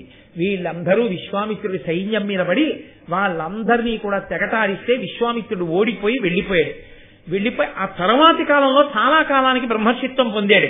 ఈ బ్రహ్మర్షిత్వం పొందే లోపల చాలా పెద్ద కథ నడిచింది. వశిష్ఠ మహర్షి గొప్పతనం అంటే ఏమిటో చెప్తున్నాను, మీరు అడిగావు కాబట్టి. ఆ వశిష్ఠ మహర్షి నూరుగురు కొడుకులు, నూరుగురు కొడుకులలో పెద్దవాడు శక్తే పౌత్రమకల్మషం పరాశరాత్మజం వందే శుకతాతం తపోనిధిం అని మనం వ్యాస భగవానుడి గురించి స్తోత్రం చేస్తాం. ఆ వశిష్ఠుని యొక్క నూరుగురు కుమారులలో పెద్దవాడు ఆ శక్తి మహర్షి, మహానుభావుడు, బ్రహ్మజ్ఞాని. 99 మంది తమ్ముళ్లతో కలిసి వెళ్ళిపోతున్నాడు. కల్మషపాదుడు అనబడేటటువంటి రాజు ఇక్ష్వాకు వంశంలో వాడు ఎదురొచ్చాడు. ఆయన వశిష్ఠుడు శిష్యుడే, ఎదురొచ్చాడు. చిన్న దారి, ఈయన వెళ్ళిపోతున్నాడు శక్తి 99 మంది తమ్ముళ్లతో. రాజు ఎదురుగుండా వచ్చాడు ఆ వాహనం మీద. వచ్చి అన్నాడు, పక్కకి తప్పుకో అన్నాడు. అంటే శక్తి మహర్షి అన్నారు, ఎట్టి రాజులను మహీసురోత్తములెదురు అరుగుదించునప్పుడు అధిక భక్తి తెరలి ప్రియము బలికి ఎరువ ఇత్తురిట్టిది ధర్మవు, నీవు దీని తలపబెట్టు. లోకంలో ఎక్కడైనా రాజుకి సద్బ్రాహ్మణుడు ఎదురైతే చూడగానే నమస్కారం చేసి అయ్యా వెళ్ళండి అంటాడు. అది ధర్మం. బ్రహ్మ తేజస్సు కలిగినటువంటి వాడు, వేదవేదాంగములు చదువుకున్న వాళ్ళు కనపడితే అలాంటి ధర్మం పాటిస్తారు. అదేమిటి నువ్వు పక్కకెళ్ళండి అని అంత అన్యాయంగా అలా చులకనగా మాట్లాడావు? ఆ రాజు కోపం వచ్చి నేను ధర్మంలోనే ఉన్నానని కొరడా తీసి ఆ శక్తి మహర్షిని కొట్టాడు. ఆయన శాపవాక్కు విడిచిపెట్టాడు. ఏమంటే కొడితేనే శాపం ఇచ్చేసేంత తక్కువ నిగ్రహ శక్తి వాళ్ళది అని మీరు అనుకోకండి. శక్తి మహర్షి వంటి బ్రహ్మజ్ఞానిని కొరడాతో కొట్టినటువంటి పాపానికి రౌరవాది నరకములు పట్టిపోవాలి కల్మషపాదుడు. ఎక్కడ పాడైపోతాడో అని అనుగ్రహించడం కోసమని ఆయనే కొంత శిక్ష వేసి విడిచిపెట్టేస్తే గొడవ వదిలిపోతుంది. తక్కువ శిక్ష వేయడం కోసమని శాపవాక్కు విడిచిపెడతారు. అందుకే శాపానుగ్రహము అంటారు శాపాన్ని. ఆయన అన్నాడు, 12 సంవత్సరముల నరమాంసము తినే రాక్షసుడవగుదువుగాక అని. ఇప్పుడు ఈ కల్మషపాదుడు నరమాంసము భక్షించే రాక్షసున్నవడమా, నాకు శాప విమోచనం ఇవ్వండి అని ఆయన కాళ్ళ మీద పడే లోపల వశిష్ఠుడి మీద కక్ష పెట్టుకుని ఉన్నాడు కదా విశ్వామిత్రుడు. అందుకని ఇంకా అప్పటికి బ్రహ్మర్షి కాలేదు. ఆయన కింకరుడు అనబడేటటువంటి ఒక రాక్షసుణ్ణి సృష్టించి కల్మషపాదుడిలోకి అనుప్రవేశం చేయించాడు ఆ శాపవాక్కుని ఆధారంగా. రాక్షసత్వం వచ్చినప్పుడు సింహాసనం మీద కూర్చునేవాడు కాదు, రాక్షసత్వం లేకపోతే వచ్చి కూర్చుని పరిపాలన చేసేవాడు. ఒకనాడు రాక్షసత్వం లేని స్థితిలో కూర్చునున్నాడు కల్మషపాదుడు. కూర్చునుండగా ఒక బ్రాహ్మణుడు వచ్చి అన్నాడు, మహారాజా నాకు మాంసాహారంతో అన్నం పెట్టించండి అన్నాడు. అదేమిటండి అలా అడగచ్చా, బ్రాహ్మణుడు ఏమిటి మాంసాహారంతో అన్నం ఏమిటని మీకు అనుమానం రావచ్చు. ఆ యుగం వరకు అది ధర్మం. బ్రాహ్మణులు మాంసంతో అన్నం తినేవారు. తద్దినం పెట్టేటప్పుడు కూడా పితృదేవతలకి తద్దినం పెడితే కూడా మాంసంతో పెట్టాలి. ఇప్పుడు కాదు, బాగా ఎర్రసిరాతో అండర్లైన్ చేసుకోండి, కోటేశ్వరరావు చెప్పారని ఎక్కడో కనపడకండి. కాబట్టి ఆ యుగంలో అందుకే వశిష్ఠ మహర్షిని, అగస్త్య మహర్షిని వాతాపి తద్దినానికి పిలిచినప్పుడు రామాయణం బాలకాండలో వచ్చిన వాళ్ళందరినీ పితృకార్యానికి పిలిచి వాళ్ళకి మాంసం పెట్టి తమ్ముణ్ణే వండి పెట్టేసి లోపలికి వెళ్ళిపోయిన తర్వాత మళ్ళీ తమ్ముడిని పిలుస్తాడు. పిలిస్తే ఆ వాతాపి కడుపు చీల్చుకుని బయటకు వస్తాడు. అగస్త్య మహర్షి వాతాపి జీర్ణం, వాతాపి జీర్ణం, జీర్ణం జీర్ణం, వాతాపి జీర్ణం అంటే జీర్ణం అయిపోయింది. కాబట్టి మాంసం తినేవారు, మాంసం పెట్టేవారు బ్రాహ్మణులకి త్రేతాయుగం ద్వాపర యుగం వరకు కూడా. కలియుగంలో అసలు సరే నేను ఎందుకు మాట్లాడాలి కానీ అందుకని అసలు బ్రాహ్మణుడు మాంసం తినడం అనేది లేనే లేదు కలియుగంలో. దానికి బదులే వచ్చింది మిను. అందుకే గారె ముక్క వండి గారెలు పెడతారు తద్దినంలో తప్ప ఇంకెక్కడా ఎప్పుడు ఏ కారణానికి కనపడకూడదు. కాబట్టి ఇప్పుడు ఆ బ్రాహ్మణుడు మాంసంతో అన్నం పెట్టమని అడిగాడు. అడిగితే రాజు అన్నాడు, వంటవాడిని పిలిచి ఆయన అడిగింది చిన్న కోరికరా, అప్పటికి రాక్షసుడు ఆవహించి లేడు కల్మషపాదుడికి. అందుకని ఆయన అన్నాడు, మాంసంతో ఆ బ్రాహ్మణుడికి భోజనం పెట్టు అని లోపలికి వెళ్ళిపోయాడు. కొంతసేపు అయింది, ఆ వంటవాడు ఇంట్లో అంతా వెతికాడు, వేళ కాని వేళ మాంసం లేదు. అందుకని ఆయన వచ్చి అన్నాడు, ఎక్కడ మాంసం లేదు అంతఃపురంలో మహారాజా, ఏం చేయమంటారన్నాడు. ఈ ప్రశ్న అడిగే వేళటికి రాక్షసుడు ఆవహించాడు. ఆయన అన్నాడు, రాక్షసుడు ఆవహించి ఉన్న కారణం చేత వజ్రశాలకు వెళ్ళి నరకబడిన మనుష్యులుంటారో నరమాంసం తెచ్చి వండి పెట్టాడు. ఆ వంటవాడు రాజాజ్ఞ అని నరమాంసం వండి బ్రాహ్మణుడికి పెట్టాడు. బ్రాహ్మణుడు అది చూసి నోట ముద్ద పెడుతూనే, ఇది నరమాంసం, బ్రాహ్మణుడికి మాంసం పెడతారు కానీ నరమాంసమా పెడతారు, ఇలా పెట్టించిన రాజు నరమాంసభక్షకుడై మరింత ఉద్రిక్తతతో ఉండుగాక అన్నాడు. ఈ మాట విని రాజుకి ఎక్కడలేని కోపం వచ్చింది కల్మషపాదుడికి. ఆ ఆవేశంలో ముందు వెనకలు చూడకుండా వశిష్ఠ మహర్షి ఆశ్రమానికి వెళ్ళి, ఇలాగే నువ్వు నాకు మొట్టమొదట శాపం ఇవ్వడం వల్లే నా బతుకు ఇలా అయిపోయిందని చెప్పి, విశ్వామిత్రుడు వశిష్ఠుడి మీద కోపంతో ప్రవేశపెట్టిన రాక్షసుని యొక్క ఉనికి తెలుసుకోలేక శక్తి మహర్షిని, వశిష్ఠ మహర్షి యొక్క మిగిలిన 99 మంది కుమారుల్ని ఒక్కసారి తినేశాడు. వశిష్ఠుడు బయటకు వచ్చి చూసేటప్పటికి 100 కొడుకులు మరణించారు. 100 కొడుకులు మరణించారు అనేటటువంటి బాధ చేత వశిష్ఠ మహర్షి అంతటి వాడు ఒక్కసారి అంత కలకలలాడుతూ 100 కొడుకులతో, అంతటి బ్రహ్మజ్ఞానులతో ఉండే ఆశ్రమం వెలవెలపోయిందని బాధతో ఒక నదిలో దూకేశాడు. దూకేస్తే వశిష్ఠ మహర్షి లాంటి వాడిని నేను ఈడ్చుకెళ్లడమా అని భయపడిపోయి ఆ నదీ జలం అంతా పల్లంలోకి వెళ్ళిపోయి ఈయన పడిపోయిన ప్రదేశాన్ని మెరక చేసేసింది. 100 ప్రదేశాల్లోకి మెలికిలి తిరిగి వెళ్ళిపోయింది ఆ నది. వెళ్ళిపోయి వశిష్ఠుడి జోలికి రాలేదు కాబట్టి 100 మిలికిలు తిరిగి వెళ్ళిపోయింది కాబట్టి ఆ నదికి శతద్రువు అని పేరు వచ్చింది. ఇలా కాదు, పడగానే నా శరీరం వెళ్ళిపోవాలని చెప్పి వశిష్ఠుడు కాళ్ళు చేతులు కట్టేసుకుని వెళ్ళి ఇంకొక నదిలో పడ్డాడు. ఆ నది వశిష్ఠ మహర్షి వంటి వాణ్ణి తాత్కాలికోద్రేకంతో పడినా 100 పోయారని, కొడుకులు పోయారని ఉద్రేకంతో పడ్డా నేను సంహరించడమా అని ఆవిడ పాశాలు విప్పి తీసుకొచ్చి ఒడ్డున పడుకోబెట్టింది. వశిష్ఠుడి పాశాలు విప్పింది కాబట్టి ఆ నదికి విపాష అని పేరు వచ్చింది. ఇది ఈశ్వరాజ్ఞ, నిజమే, శాస్త్రం చెప్తోంది ఆత్మహత్య చేసుకోకూడదని. అలాగే కుములుతో ఆయన ఆశ్రమానికి వెడుతుంటే అకస్మాత్తుగా ఆయనకి ఎక్కడి నుంచో ఒక గొప్ప వేదనాదం వినపడింది. ఇంత గొప్పగా స్వరంతో వేదం చెప్తున్నాడు ఎవరు అని వెనక్కి తిరిగి చూశాడు. తన కోడలు వస్తోంది, అదృశ్యంతి అని పేరు ఆవిడికి, శక్తి మహర్షి యొక్క భార్య. అప్పటికి ఆయన మరణించారు కదా, తినేశాడు కదా కల్మషపాదుడు. కాబట్టి ఇప్పుడు ఆ అదృశ్యంతి వెనకాల వస్తోంది. వశిష్ఠ మహర్షి వెనక్కి తిరిగి చూసి, అమ్మా నీ కడుపులో ఉన్నవాడు సామాన్యుడు కాడమ్మా, శక్తి మహర్షి యొక్క కుమారుడు, ఇంత వేదనాదం వినపడుతోంది, వాణ్ణైనా రక్షించుకుంటారమ్మా అని కోడల్ని ఆశ్రమంలోకి తీసుకెళ్లి బహుజాగ్రత్తగా ఉన్నాడు. కల్మషపాదుడు ఒకానొక సమయంలో ఈవిడ్ని కూడా తినేద్దామని వచ్చి ఆ కోడల మీద పడ్డాడు, అదృశ్యంతి మీద పడితే వశిష్ఠ మహర్షి భయపడకు అని చెప్పి కమండలంలో నీళ్లు తీసుకుని ఒక్కసారి ఆ ఎదురుగుండా నిలబడిన కల్మషపాదుడి మీదకి చల్లారు. చల్లగానే కల్మషపాదుడికి 12 సంవత్సరములు పూర్తయి ఆ రాక్షసుడు వెళ్ళిపోయాడు, శాప విమోచనం అయిపోయింది. అదిగో ఆ అదృశ్యంతి కడుపులోంచి పుట్టిన మహానుభావుడే పరాశర మహర్షి.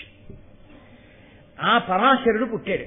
అప్పుడు ఆయన అన్నాడు, ఆ కల్మషపాదుడు, నీ కుమారుడు నాకు శాపమిచ్చిన కారణం చేత నేను తిరుగుతున్న రోజులలో ఒకానొకప్పుడు ఉచ్చనీచములు మరిచిపోయి అంగీరస అనబడేటటువంటి ఒక మునిపత్ని తన భర్తతో కలిసి ఉల్లాసంగా ఉన్న సమయంలో ఆమె భర్తని తినేశాడు.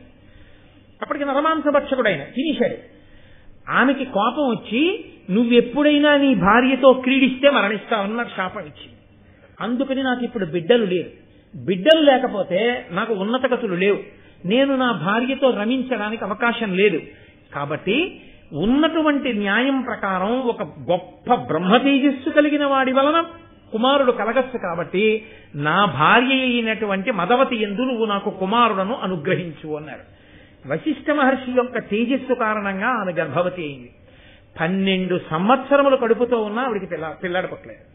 ఆవిడికి కోపం వచ్చి, ఆవిడ 12 ఏళ్ళు అయింది కొడుకు పుట్టడని ఒక రోజున ఆగ్రహంలో అక్కడ సూదిగా మొలతేరిన రాయి తీసుకుని ఆ రాతితో తన గర్భాన్ని కోసుకుని చీల్చింది. రాతితో కోసుకుంటే బయటకో పిల్లాడు వచ్చాడు కాబట్టి ఆ పిల్లాడికి ఆశ్మకుడు అని పేరు వచ్చింది. అప్పుడు ఆ మదవతికి ఆ పిల్లవాడు జన్మించాడు వశిష్ఠ మహర్షి తేజస్సు చేత.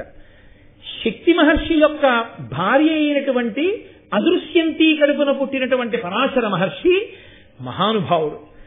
ఆయన పెరిగి పెద్దవాడై గొప్ప బ్రహ్మజ్ఞాని అయ్యాడు. అయి తన తండ్రి రాక్షసుల వలన మరణాన్ని పొందాడు అని తెలుసుకుని అసలు రాక్షసులన్న వాళ్ళు లేకుండా చేస్తాను అని చెప్పి ఆయన ఒక పెద్ద యజ్ఞాన్ని మొదలుపెట్టాడు. మొదలు పెడితే వశిష్ఠ మహర్షి వచ్చి అన్నారు, తప్పురా, అటువంటి యజ్ఞాలు చేయకూడదు, నీకు ఎంత తేజస్సైనా ఉండొచ్చు, ఏదో ఒక కారణం పడిపోయాడు. పూర్వం ఏమైందో తెలుసా? ఇలాగే ఒక ఆయన చేశాడు. ఎందుచేత చెప్తున్నానంటే, పూర్వం హైహయ వంశం ఉండేది. వశిష్ఠుడు ఎవరికి చెప్తున్నాడు? పరాశరుడికి చెప్తున్నాడు. హైహయ వంశము అని ఒక వంశం, అందులో కృతవీర్యుడు అని ఒక రాజు. ఆ రాజుగారు అక్కడ ఉండేటటువంటి భృగువంశంలో జన్మించినటువంటి బ్రాహ్మణులకు విపరీతమైనటువంటి దానాలు చేస్తూ పరిపాలన చేశాడు. కృతవీర్యుడు మరణించిన తరువాత ఆ వంశంలో పుట్టిన రాజులు మన నాన్నగారిని నమ్ముకుని ఉన్నటువంటి ఈ భృగువంశ బ్రాహ్మణులు బోల్డంతా సంపాదించారు. ఇప్పుడు రాజ్యానికి కష్టకాలం వచ్చింది, ఆ డబ్బంతా ఇచ్చేయమన్నారు. కొంతమంది బ్రాహ్మణులు ఇచ్చారు, కొంతమంది ఇవ్వకుండా భూమిలో పాతి పెట్టారు. పాతి పెట్టారన్న కోపంతో ఈ హైహయ వంశంలో కృతవీర్యుని యొక్క వంశంలో పుట్టినటువంటి రాజకుమారులు భృగువంశంలో ఉన్నటువంటి బ్రాహ్మణులందరినీ పట్టుకుని చంపించారు. చంపేయడమే కాకుండా వాళ్ళ పత్నుల కడుపులలో ఉన్న పిల్లలు కూడా చచ్చిపోవాలని ఆ పత్నుల్ని కూడా చంపించారు. ఒక్క తల్లి, ఒక మహాపతివ్రత మాత్రం, ఆ భృగువంశంలో ఉన్న తల్లి కొడుకు బయటికి పుడితే వాణ్ణి చంపేస్తారని పుట్టకుండా పిల్లవాణ్ణి తొడలో ఉంచుకుంది తన తపశ్శక్తితో. ఉంచుకుని 100 సంవత్సరములు కాపాడింది. ఆవిడ తొడలో పిల్లవాడున్నారని తెలిసి ఆవిడ్ని చంపడానికి వచ్చారు. వెంటనే ఆ తొడలోంచి ఆ పిల్లవాడు బయటపడ్డాడు. పుడుతూనే దివ్యమైన తేజస్సుతో 100 సూర్యుల ప్రకాశంతో చూశాడు. హైహయ వంశ రాజులందరి కళ్ళు పోగానే వాళ్ళు వచ్చి ఆవిడ కాళ్ల మీద పడి, అమ్మా మాకు మళ్ళీ చూపు వచ్చేటట్టు చెయ్యి అన్నారు. అంటే ఆవిడంది, నేను చేయడం ఏమిటయా, సూర్యుని యొక్క తేజస్సుతో మహానుభావుడిగా పుట్టాడు నా కుమారుడు ఔరువుడు అంటారు, ఆ ఔరువుడి కాళ్ల మీద పడండి, ఆయన రక్షిస్తాడని. అంటే ఆయన వీళ్ళందరికీ కళ్ళు వచ్చేటట్టు చేసి ఇంత బాధ పెట్టారు కాబట్టి మా తండ్రుల్ని లోకాల్ని నశింపచేస్తానని ఒక యజ్ఞం మొదలెట్టాడు. యజ్ఞం మొదలుపెట్టి ఆయన యజ్ఞం మొదలు పెడితే ఆయన పితృదేవతలందరూ వచ్చారు. వచ్చి వాళ్ళన్నారు, ఆ భృగువంశంలో పుట్టిన బ్రాహ్మణులు, ఒరే మమ్మల్ని చంపేశారని కదా నువ్వు కోప్పడి యజ్ఞం మొదలుపెట్టావు, కానీ యథార్థం ఏమిటో తెలుసా, మేము చాలా గొప్ప తపస్సు చేశాం. ఎంత తపస్సు చేశామో ఆ తపస్సు వలన మా ఆయుర్దాయం అంత పెరుగుతోంది. మాకు వైరాగ్యం వచ్చింది, ఈ శరీరం పడిపోతే బాగుండనిపించింది, మా తపస్సుకి ఆయుర్దాయం పెరుగుతోంది.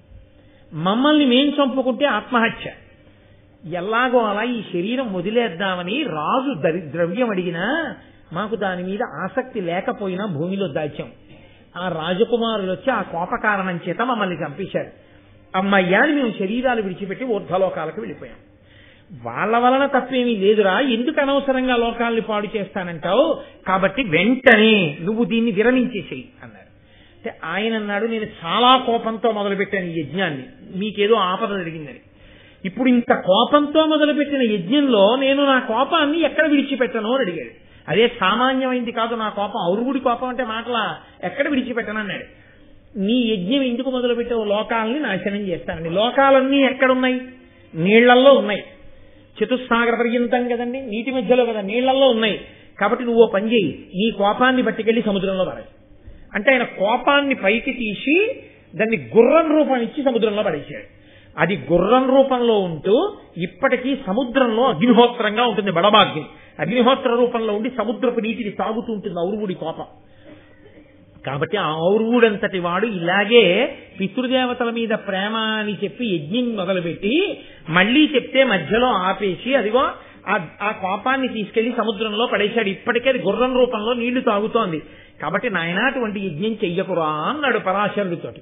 అంటే పరాశరుడు అన్నాడు, ఔరుగుడు ఆపితే ఆపాడేమో, నా తండ్రి శక్తి మహర్షిని మహానుభావులు నా పినతండ్రుల్ని అంత ఘోరంగా చంపేశాడు కల్మషపాదుడు క్షత్రియుడు. కాబట్టి రాక్షసుడు ఆవహించడం వల్ల చంపాడు కాబట్టి రాక్షసుల్ని చంపేస్తాను అని ఆయన యజ్ఞం మొదలెట్టాడు. ఆయన ఒక్కొక్క రాక్షసుడి పేరు చెప్తుంటే జనమేజయ సర్పయాగంలో సర్పాలు పడిపోయినట్టు ఒక్కొక్క రాక్షసుడు వచ్చి పడిపోతున్నాడు. ఇంతమంది రాక్షసులు పడిపోతుంటే ఆ రాక్షస వంశానికి అంతటికీ కూడా పైన నిలబడినటువంటి వాళ్ళు కొంతమంది ఉన్నారు. రావణ బ్రహ్మకి తాతగారు పులస్త్యుడు. ఆ పులస్త్య బ్రహ్మ, పులహుడు, క్రతువు అనబడేటటువంటి 3 మహాపురుషులు కలిసి పరాశరుడు చేస్తున్న యజ్ఞం దగ్గరికి వచ్చారు. ఆ యజ్ఞం దగ్గరికి వచ్చి నిలబడి ఏమయ్యా ఇలాంటి యజ్ఞం చెయ్యొచ్చా కోపంతో? ఇప్పటికే చాలా మంది రాక్షసులు మరణించారు. ఈశ్వర సృష్టిలో వాళ్ళు కూడా అంతర్భాగం. ఎవరో ఒక రాక్షసుడు ఆవహించి చంపాడు అని ఇలా రాక్షస జాతిని చంపకూడదు. అందున బ్రాహ్మణుడివి ఏమిటి కోపం? బ్రహ్మజ్ఞానిని విడిచిపెట్టేసేయన్నారు. అంటే ఆయన అన్నాడు, మరి నేను ఇప్పుడు ఈ యాగాగ్నిని ఎక్కడ పడేయను అన్నాడు. అంటే వాళ్ళు అన్నారు, దీన్ని ఎత్తి హిమాలయ పర్వతాల దగ్గర పారేయన్నారు. ఆయన వెంటనే అగ్నిహోత్రాన్ని హిమాలయాల దగ్గరికి విసిరాడు. ఆ అగ్ని పూర్ణాహుతి చేసి యాగం పూర్తయిన అగ్ని కాదు కాబట్టి అది అప్పటి నుంచి ఇప్పటి వరకు హిమాలయాల పక్కన పడి ఉండి అది పర్వదినాలలో మాత్రం తీగల్ని రాళ్లని పొదల్ని తింటూ ఉంటుంది. అది ఇప్పటికీ పరాశర మహర్షి యొక్క పరాశర మహర్షి అసంపూర్ణంగా విడిచిపెట్టిన యాగాగ్ని హిమాలయాల పక్కన పడి ఉంటుంది. ఔర్వుడి యొక్క కోపాగ్ని సముద్రం మధ్యలో గుర్రం రూపంలో పడింది. ఇంతటి మహానుభావులయ్యా వశిష్ఠ మహర్షి అంటే, వశిష్ఠ మహర్షి సంతానం అంటే అలాంటి వాళ్ళు. ఇంకా ఎంతని చెప్పను, చెప్తే దానికి తరగడం అన్నది లేదు. కాబట్టి పురోహితుల వలన మీ వంశంలో వాళ్ళు ఇలా సంతానాల్ని కూడా కన్నారు. పురోహితుడిని ఎదురు పెట్టుకుని అదిగో తపతిని స్వీకరించాడు సంవరణుడు. ఆ తపతి వంశంలో పుట్టాడు, ఆ తపతికి పుట్టాడు కురు. ఆ కురు వంశంలో వచ్చిన వాళ్ళు మీరు. కాబట్టి మీకు కౌరవులని పేరు. కాబట్టి మీకు ఉండద్దు పురోహితుడు. ఇదిగో ఇక్కడే గంగానది పక్కన ఉత్కచము అనబడేటటువంటి ఒక గొప్ప క్షేత్రం ఉంది. ఆ క్షేత్రంలో తపస్సు చేస్తున్నాడు ధౌమ్యుడు అనబడేటటువంటి మహర్షి. ఆయన సామాన్యుడు కాడు. కాబట్టి వెళ్లి ఆయన్ని పురోహితుడుగా వరించండి. ఇంతకీ ఇదంతా ఎందుకు చెప్పాను?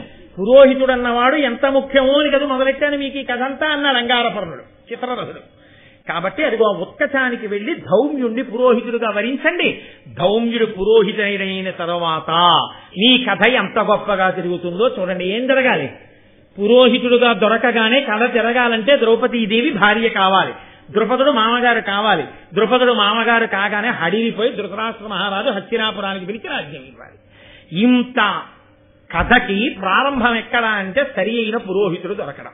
అందుకని అర్ధరాత్రి వేళ ఈశ్వరానుగ్రహంతో అంగారపర్ణుడు కనబడి ఇంత కథ నడిస్తే మహాపురుషుల యొక్క జీవితం గురించి వినడానికి అంత అనురక్తితో వశిష్ఠుడి గురించి, ఆ మహానుభావుడైనటువంటి పరాశర మహర్షి గురించి, ఔర్వుడి గురించి ఆ పాండవులందరూ విని గబగబా గంగా తీరంలో ఉన్నటువంటి ఉత్కచమన్న క్షేత్రానికి వెళ్లి అక్కడ ధౌమ్యుణ్ణి చూసి ఆయనకి నమస్కారం చేసి మేము పాండవులం, పాండురాజు పుత్రులం, మాకు పురోహితుడిగా ఉండమని ఆయన్ని వరించారు. ఇప్పుడు పాండవులకి పురోహితుడు దొరికాడు. కాబట్టి శుభములు జరగాలి.